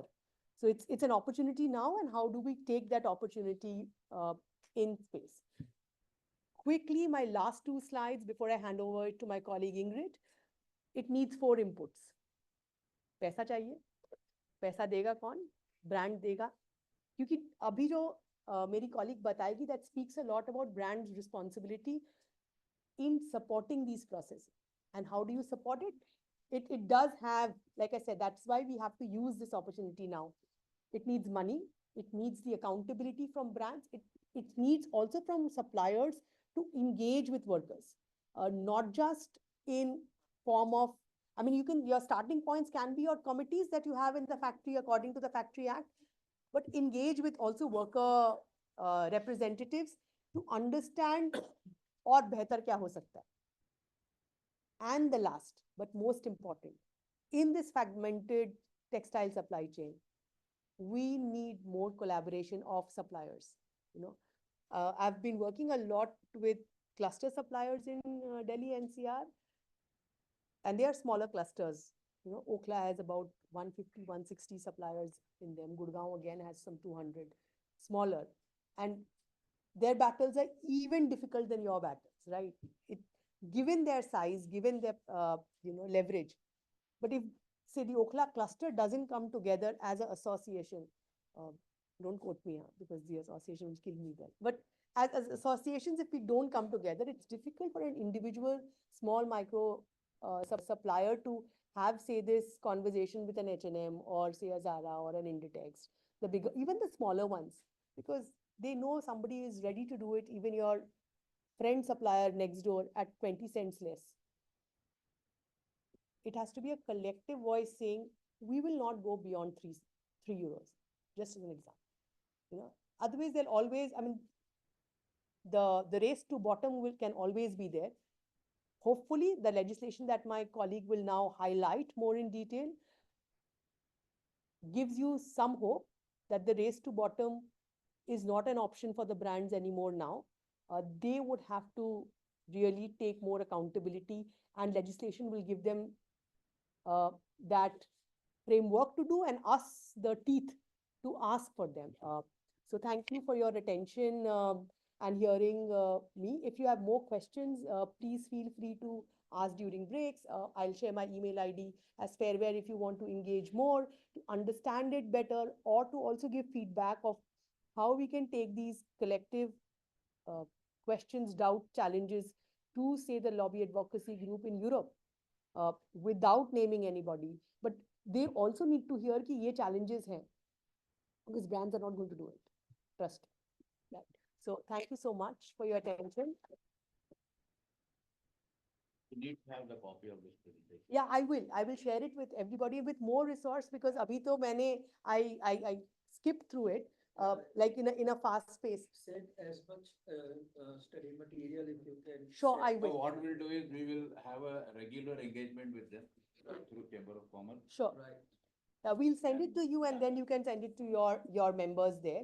You can close my presentation. Ingrid, can I invite you to take a deep dive on the CS-DDD, the legislation that I spoke here and there, but Ingrid is going to deep dive on it and really make it more explicit on what is it for brands to do and opportunities for us as suppliers to take into account. So over to you, Ingrid. She will have to. You have to unmute yourself. अरे, यहाँ Okay. से करो भाई। अच्छा.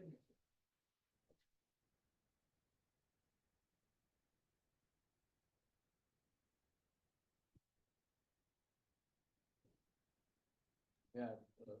Yeah, There it thanks. is. Yeah, just one I could second. unmute, Ingrid. I If could there unmute are myself, thanks. any questions, please, if you can write it also down and share, or if you raise your hand, I'll just bring it to the notice of Ingrid during the presentation. Yes, so I'll start sharing my screen.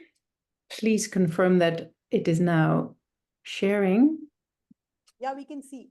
You can go ahead. Great, thank you very much. So thank you very much for having me, although it's online, very much to our regret, of course, but at least not everybody is in the room but me, so that's a good thing. Not so great, of course, that it's due to the rains. I hope everybody is well.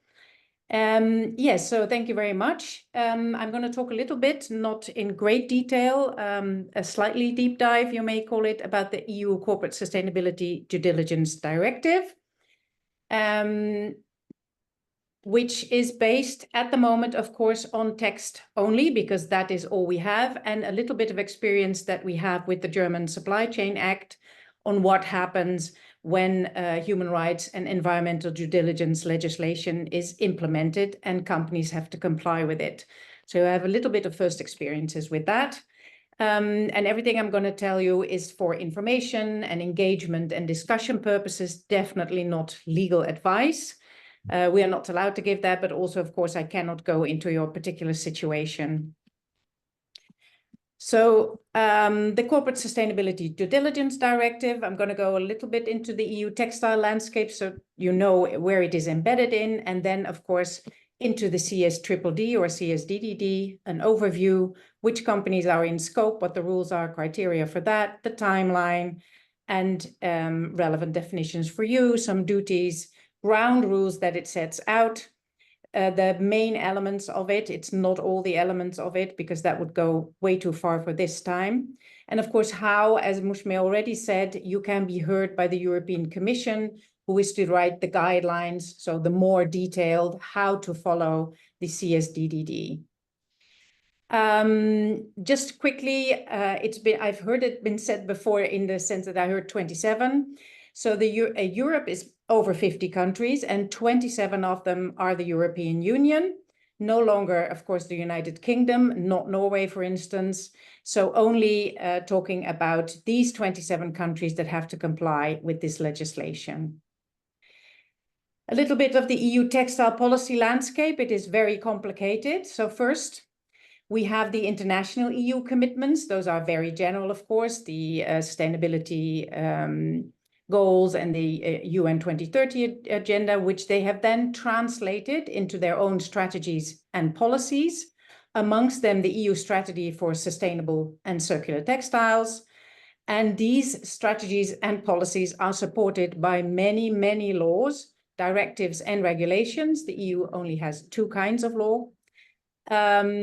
Some of them are overarching, such as, for instance, REACH, the chemicals legislation, what can be and cannot be in products, waste shipment, but also textile specific, such as the textile labeling regulation. And today we are going to talk mainly about the CSDDD, but of course, all of these other legislations also feed into the CSDDD, support some parts of it, and of course, the other way around. It was published on July 5th. It was adopted on the 24th of May, as Mushmi said, but it was published 5th of July. Why is that important? 20 days after this date, so tomorrow, the clock starts ticking and the timeline commences. An overview, it sets out due diligence obligations and a plan to combat climate change for brands within scope. I'm saying brands, but it's mainly, of course, every company within scope. So it can be mining, it can be electronics, including Apple is probably within scope as well. So it sets out for companies within scope, but we are talking textile. So I'm saying brands, due diligence obligations, and they have to have a plan to combat climate change, or at least mitigate that. And they have to do so for their chain of activities, their own operations, their subsidiaries, and their business partners. And it sets out civil liability, although limited, for when obligations of the CSDDD are violated. It sets out what monitoring and sanctions member states are going to have to do, including the European Commission overarching, and the support measures for companies within scope, but also for the member states, for SMEs specifically, stakeholders and others, and that will, of course, in some cases include the supplying companies. All of the above, the due diligence obligations and the plan to combat climate change, are an obligation of effort, as is common in human rights and environmental due diligence, not necessarily of result. So there can be results, but it's not a guarantee that it will be the acquired result. So which companies have to comply with this legislation? First and foremost, of course, it is aimed at the behavior of EU companies. The main goal for this legislation is to promote responsible business conduct in all sectors by EU companies. That is the main focus. As Mushmi said before, it is aimed in the textile sector mainly at the brands, and of course at some online platforms such as Zalando or About You. It excludes finance for some reason. I'll not go into that. I will only go into the social aspects of it for the textile sector. But in general, that's mainly to do with the examples I will be giving or the explanations. But of course, it is sector overarching. If a company is not an EU company, it can, however, still be within scope if it has a yearly turnover in the EU itself, so not globally, of over 450 million. Or it is the parent company of a group that meet certain thresholds, or it's a franchising or licensing parent company. That is also an option. So I'm guessing that most of you, unless you're big, and I heard some of the solar panel companies that they were quite big, please, of course, turn to your legal department and scrutinize the legislation to see whether or not you are within scope. But in general, if you're a small, medium-sized, or even smaller company, you will not be within scope of this legislation. And that means very important, you have no duties under this legislation, and you have no way that you can be sanctioned for it, which is very important to point out, because with the German Supply Chain Act, some of these supplying companies really thought they might be sanctioned, and that is not an option. So unless you are directly within scope, so meet the criteria I set out above, you are not to be sanctioned and you have no duties. It has a staggered approach to implementation. It was negotiated for a long time, and you can imagine that that meant a lot of changes. One of them is the staggered approach for the companies. The other one is the transposition, so the absorption, integration into national law of all of the member states. That is usual for a directive, and they usually have 2 years for that. As I said, the clock has started ticking as of tomorrow. And that means they have 2 years, so mid-2026, to translate, integrate this directive into their own national legislative system. And they can have some changes made to it, but only to make it more strict, not to weaken it down. In 2027, so quite soon, very large companies will have to start complying. 5,000 employees or more, and 1,500 million turnover, or if it's a non-EU company, 1,500 million turnover in the EU. Then it goes down from 2028 to 3,000, and then the last batch, and that will be the complete amount of companies within scope. It is the 1,000 employees I mentioned before, and the 450 million turnover. So it sets out due diligence obligations in the chain of activities for their own operations, subsidiaries, and business partners. And that means chain of activities, I'm sure you're wondering, is actually what we call the supply chain. So it goes all the way up or down, depending on how you look at it, all the way up to the raw materials, be synthetic or cotton or other kinds of fibers, products and parts of the products, and the development of the product or the service. So it goes really back to the beginning. It's very little amount downstream. So after the brand has received its goods, it's only the distribution, transport, and storage of said product, say a t-shirt or a pair of jeans, where the business partner carry it out on behalf of the company within scope. So that is very, very limited. And in pictures, it means all the way to the left, then the red wall, if you will, and the rest is not within scope. So it used to be also about disposal, dismantling, and landfilling. That has been negotiated out. What is a business partner? Very important for you to know, of course. A direct business partner is basically anybody who has a commercial agreement. It can be a contract, but it doesn't have to be. A commercial agreement doesn't have to be written, but you are a direct business partner if you have a direct agreement. Of course, you are aiming to have that on paper with a company within scope. An indirect business partner is basically anybody else that performs business operations related to anything of the products. So if they, I don't know, provide buttons or even screws for cars, you are an indirect business partner of the company within scope. What are the duties? I'm not going into that too deeply, but I'll just give you an overview of what they have to do. We just showed you the cycle of the 6 HRDD steps, now elaborated, expanded to HREDD, so environment is included in the due diligence efforts as well.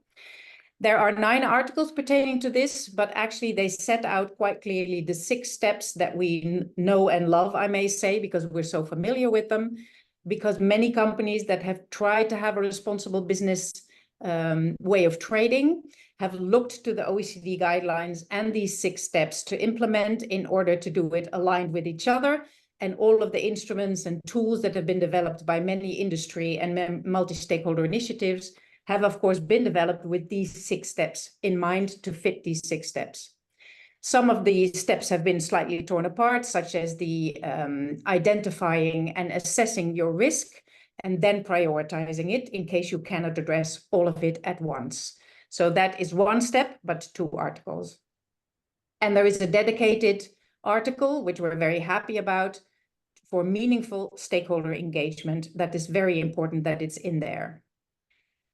The ground rules it sets out, it says in general, which is very interesting, that brands companies within scope must use their influence to contribute, so not just do no harm, but contribute to an adequate standard of living in their chains of activities. It doesn't just go for wages. It says actually in your chain of activities, you must behave in a way that makes it possible for them to have an adequate standard of living. Of course, we don't know what adequate exactly means. As I say, it's just text, but that is a very promising rule.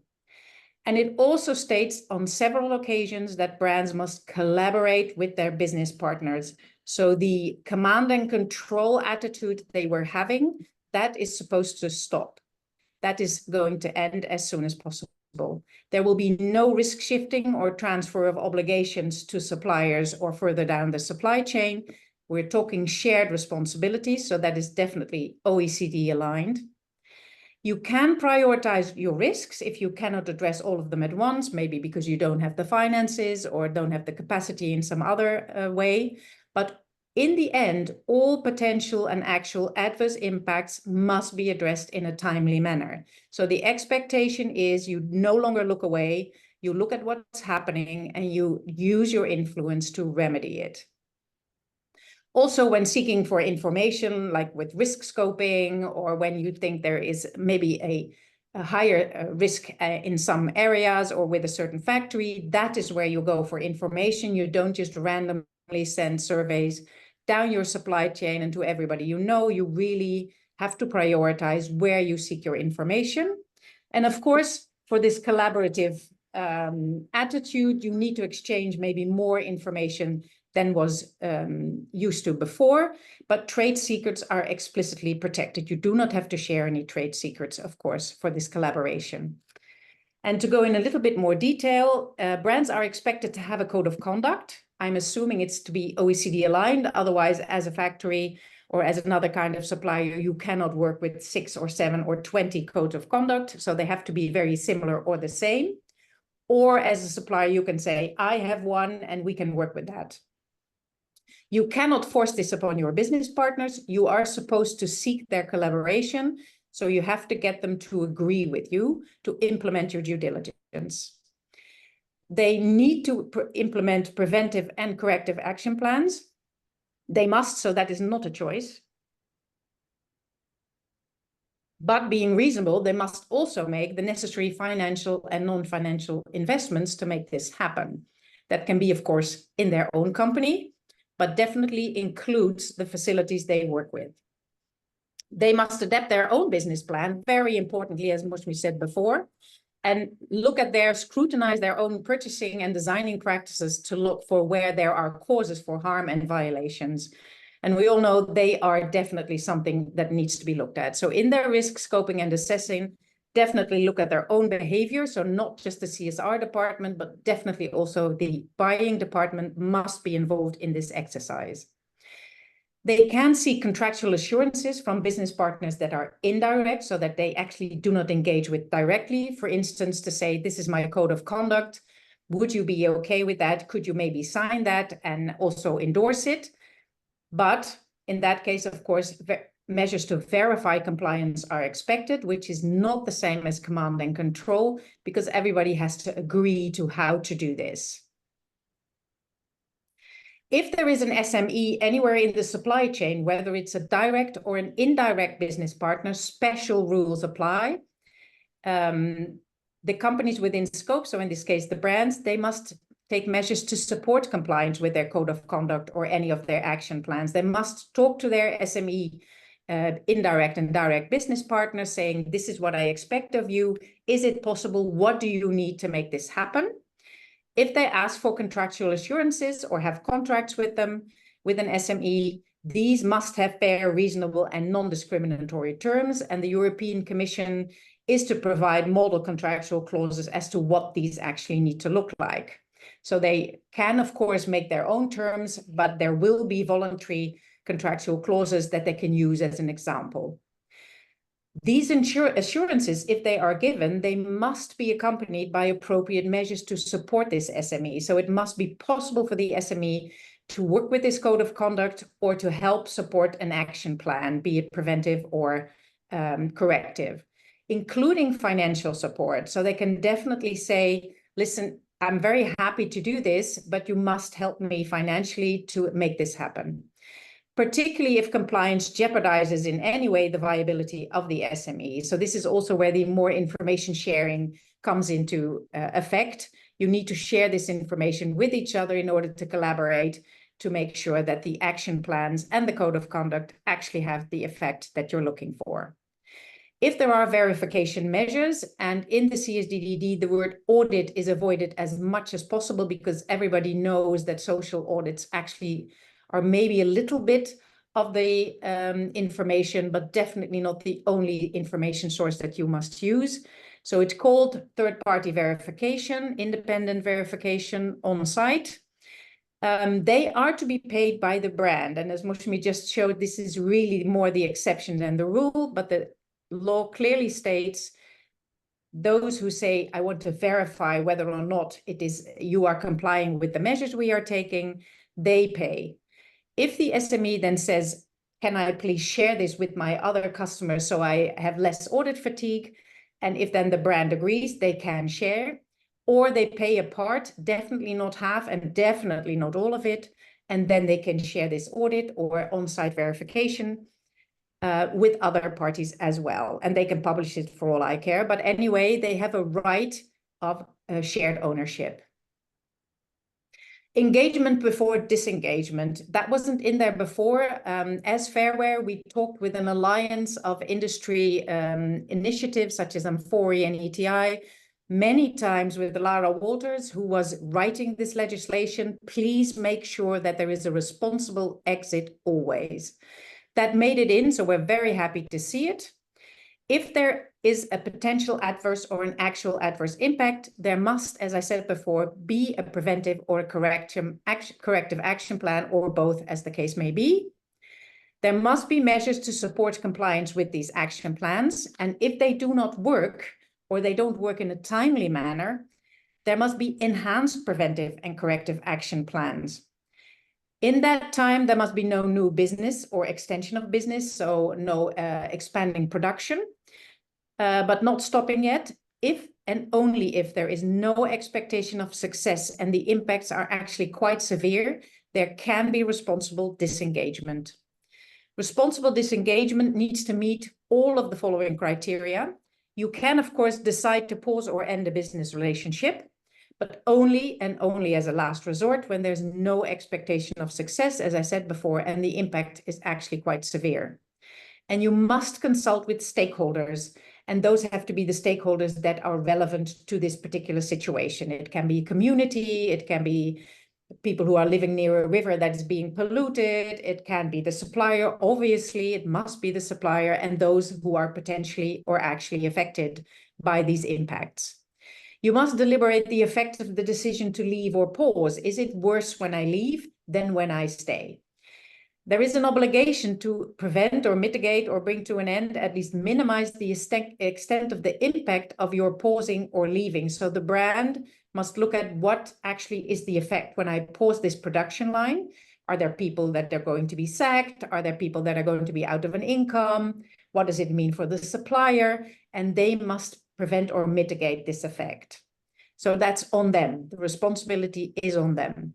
They must give due notice to the business partner, direct and indirect. So anybody involved in this decision must be notified on time.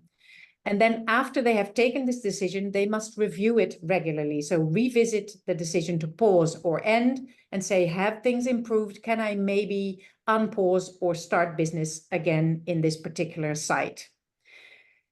If they decide to stay, when actually the impacts are quite severe and there's not really much happening in the way of improvement, they must report this to the competent authority. So if you will, the policing organization of the government in the member state that they are in. So a company usually has a base somewhere in one of the member states, say it's France, and they must tell the authority in France, listen, I've decided to stay despite the fact that this and this is happening. They must report it, and that decision will be reviewed and even helped if need be.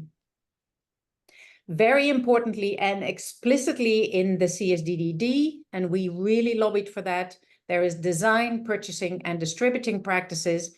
they may never contribute to negative impacts on human rights and the environment. So a company, a brand must look at their designing practices. So already what chemicals are used, what kind of effect does this type of design have, their purchasing practices, what are my lead times, what is my pricing and distributing as well, to make sure that they are not contributing to any negative impact on the human rights in the CSDDD. And they can also not cause a business partner to violate any human rights. So commonly they used to look away and say, really, I want this change in my design happening next week. The lead times are not changing. I want a new bikini or a new pair of jeans with that stitching, and I want it still in 5 days. And then they just never asked again what was happening. But that is actually, of course, causing a business partner to violate human rights, maybe excessive overtime, maybe they cannot pay proper bonuses. So that is out of the question. They must really scrutinize their own actions. They must use their influence to move towards a living wage. So not just an appropriate or minimum wage, but a living wage.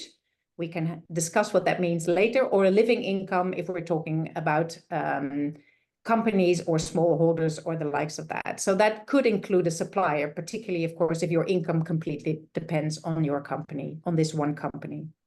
Pricing should allow for all labor costs, so including social security, even including investments for the environment and human rights. Lead times are to consider negative impacts. They must always aim for a long-term relationship. This is, of course, something that we all want, but is not happening. Now it's mandatory. They must provide incentives instead of always sanctioning for improving sustainability. So not the negative incentive, but a positive incentive.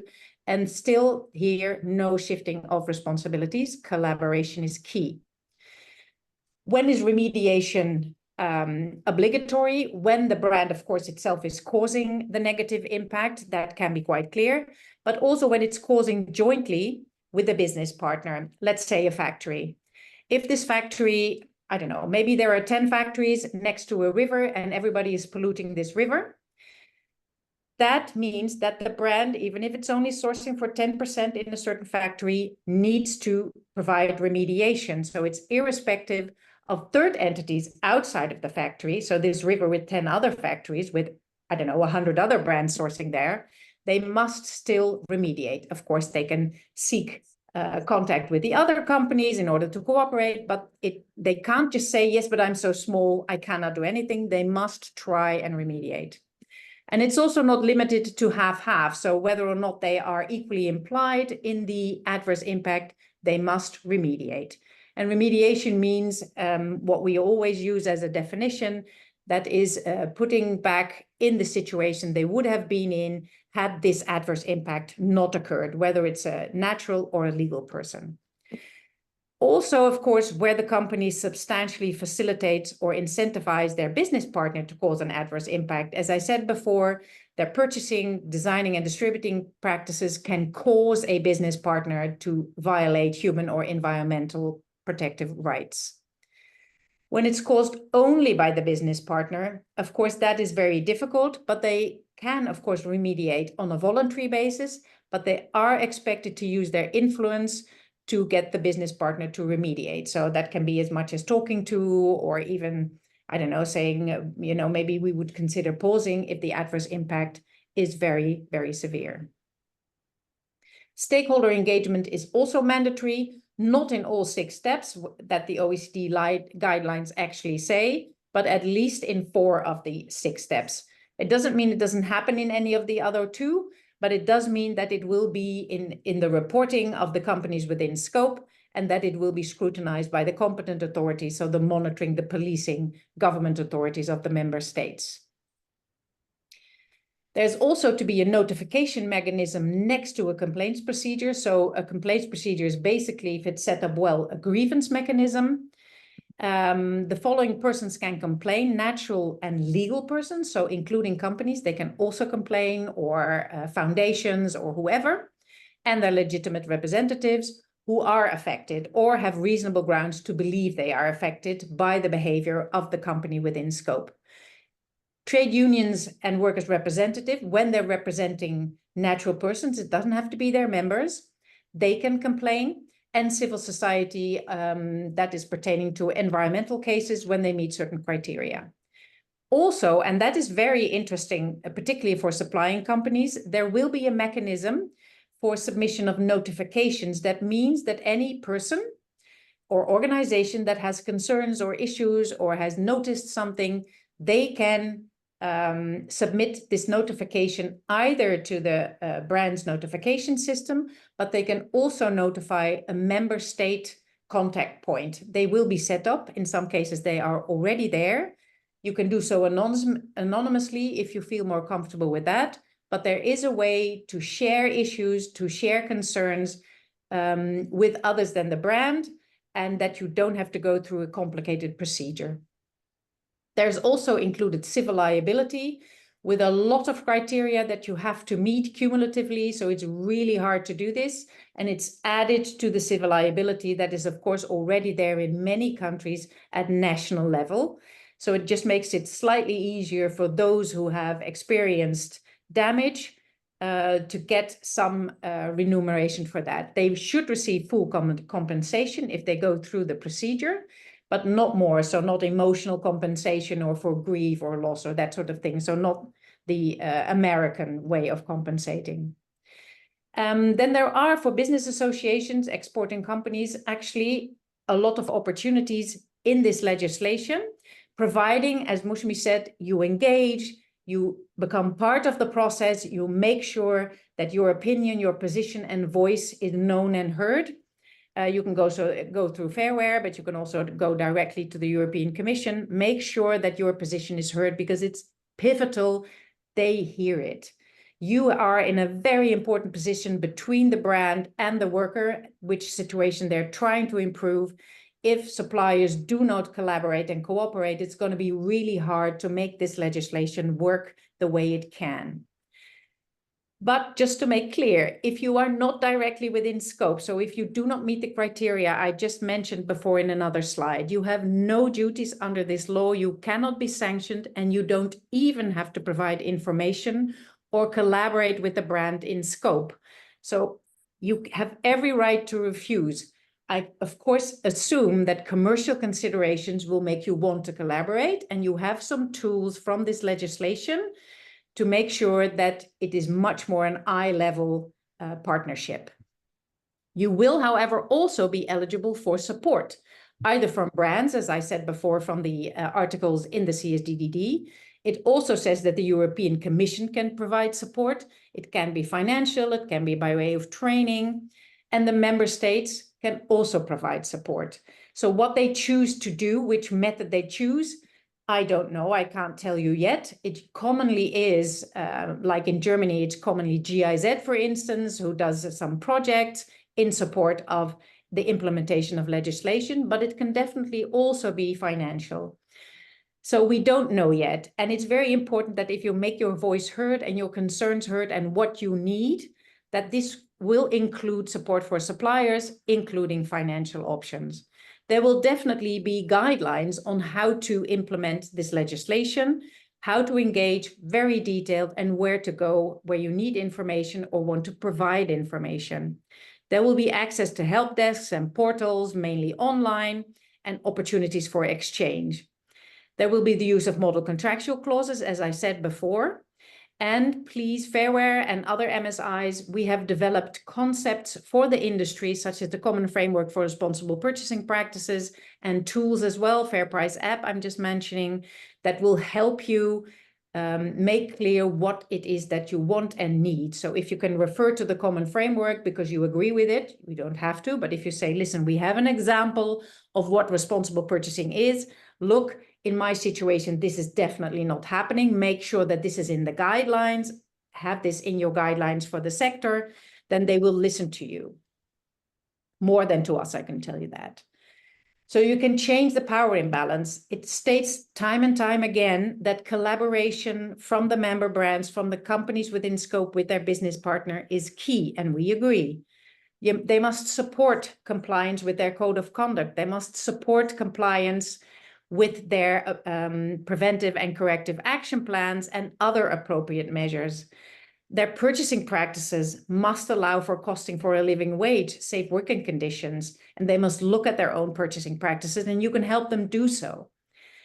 They must provide financial and obviously also other support, such as training, administrative support, maybe have software solutions for you there. Negotiate at eye level. They must have fair contractual clauses. I cannot mention this enough, and they will be looked at when their reports are in. There must be engagement before disengagement. They must show that they've done this. Otherwise, they'll be severely sanctioned. And even the member states have to set up monitoring bodies, so authorities.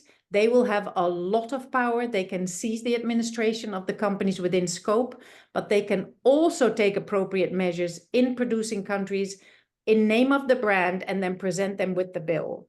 So they have excessive powers, and they will step in if the brand is not taking their obligations seriously.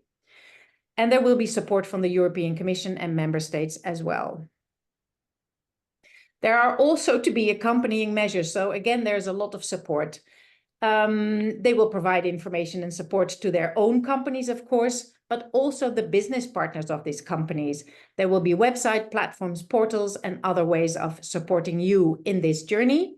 And it's not going to be like 2 years and everything is great, but it needs an effort of all parties concerned. There will be platforms and websites that will give you the guidance about the model voluntary clauses, so everybody can be aware of what they are saying. There will be a single help desk for companies with an access point dedicated to supplying companies as well. And also information for stakeholders, including supplying companies and, of course, also federations and that sort of alliances on how to engage throughout the whole of this process. And again, the model contractual clauses. There is support in the CSDDD that says that brands within scope may use multi-stakeholder initiatives such as Fairware for their risk scoping, assessing, and prioritizing, so they can work with them together. They can become a member, but they can also just use the risk information they have online, such as Fairware.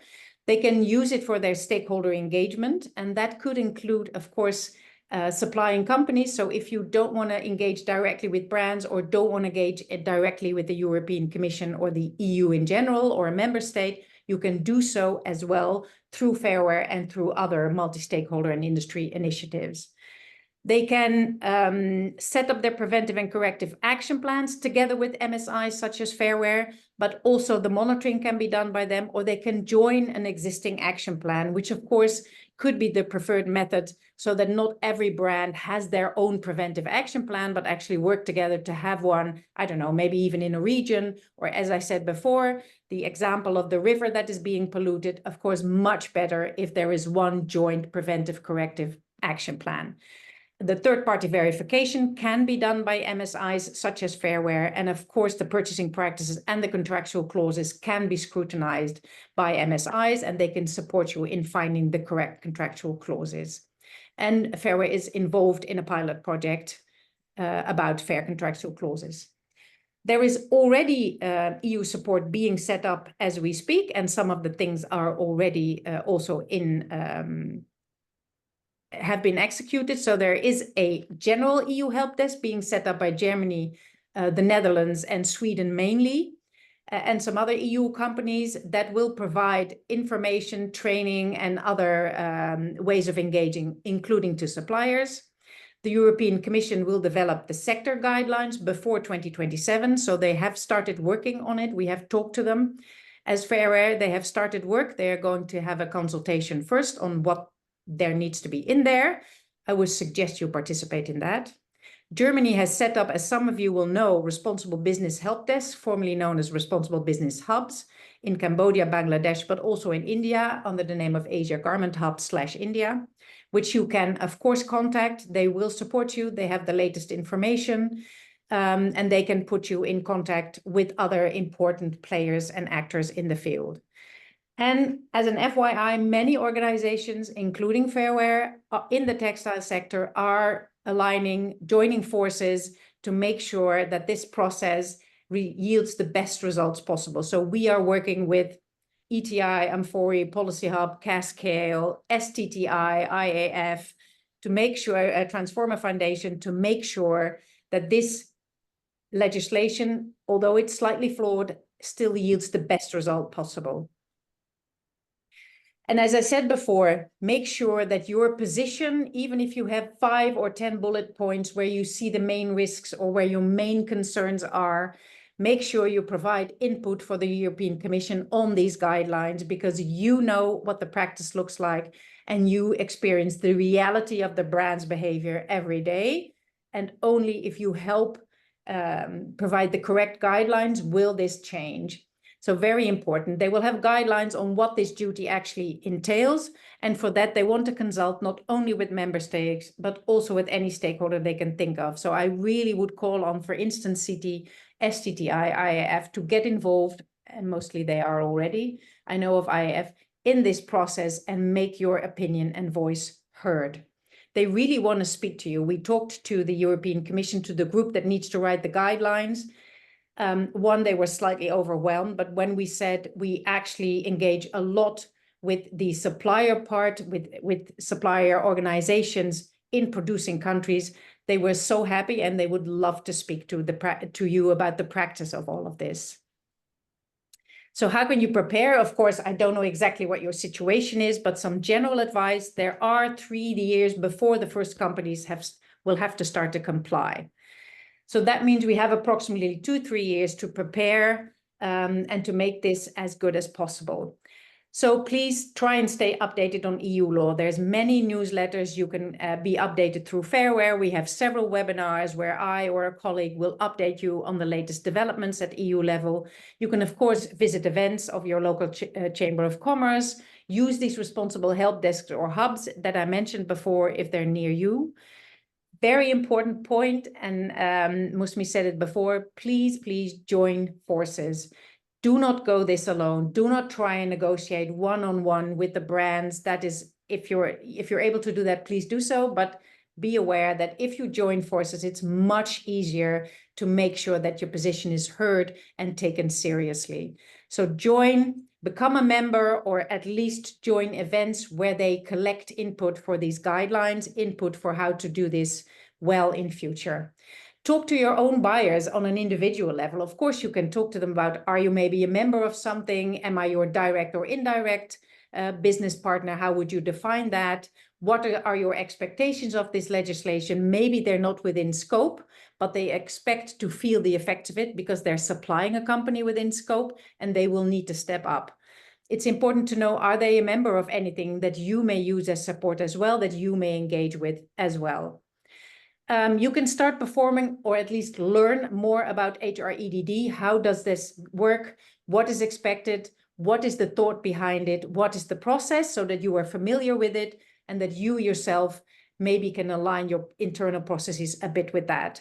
As Mushmi said, you are not obliged to do so. You are not part of the OECD countries, but I think it's clever to be aware of what it entails and to talk at eye level with your buyers about this concept.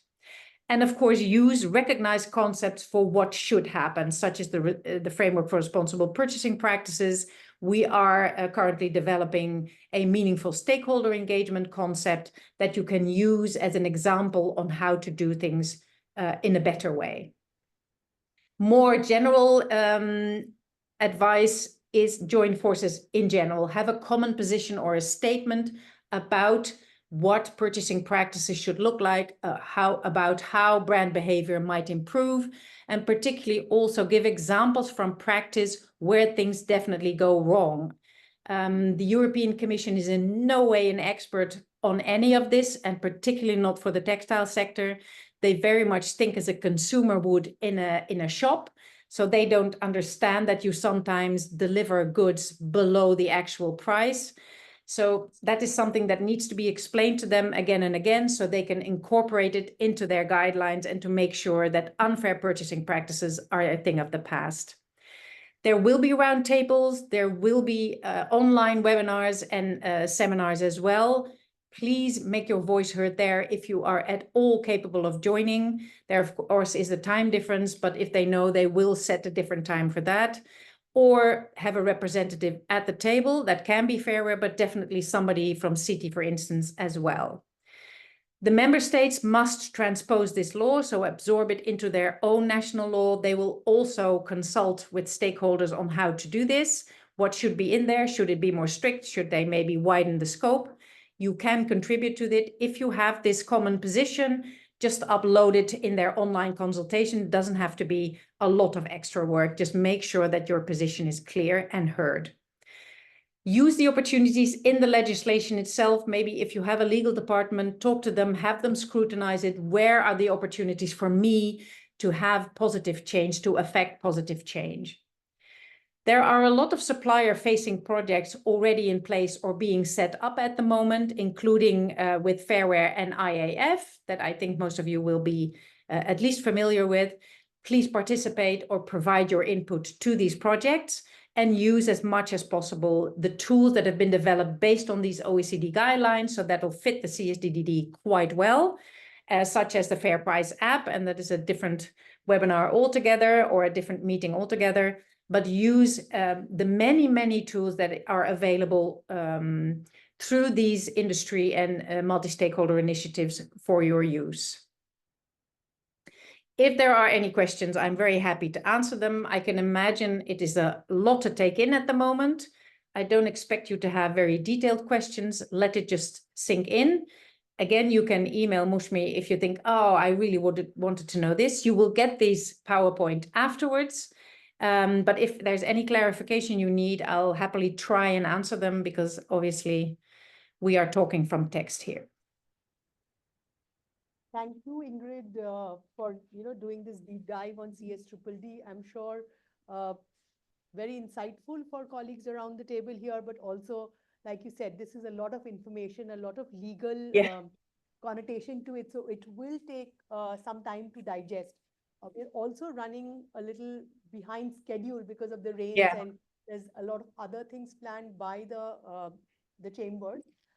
I would request you all to really come back to us with questions, because that helps us also bring your voices to the right places, because we know, but we don't know the full thing. You know best.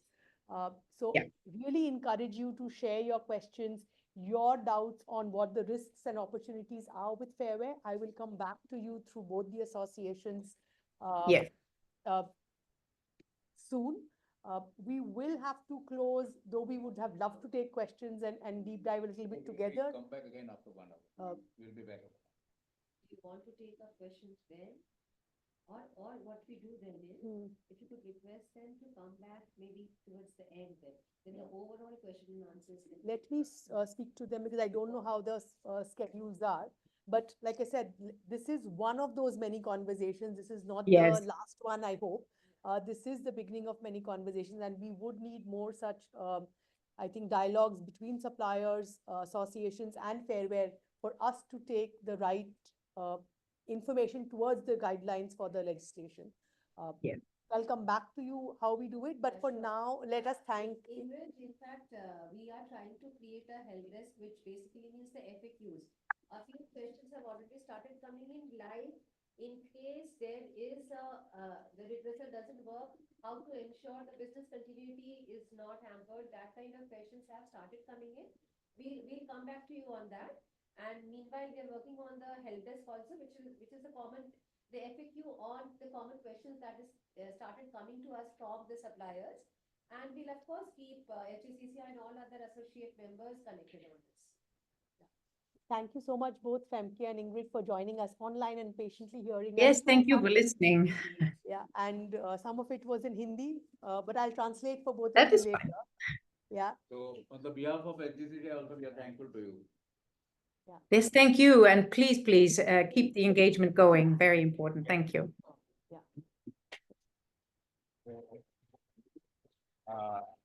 Audience यहाँ जो है हम 1 घंटे का lunch break लेते हैं, इसके बाद बहुत अच्छा ये है सेशन अबाउट रेगुलर।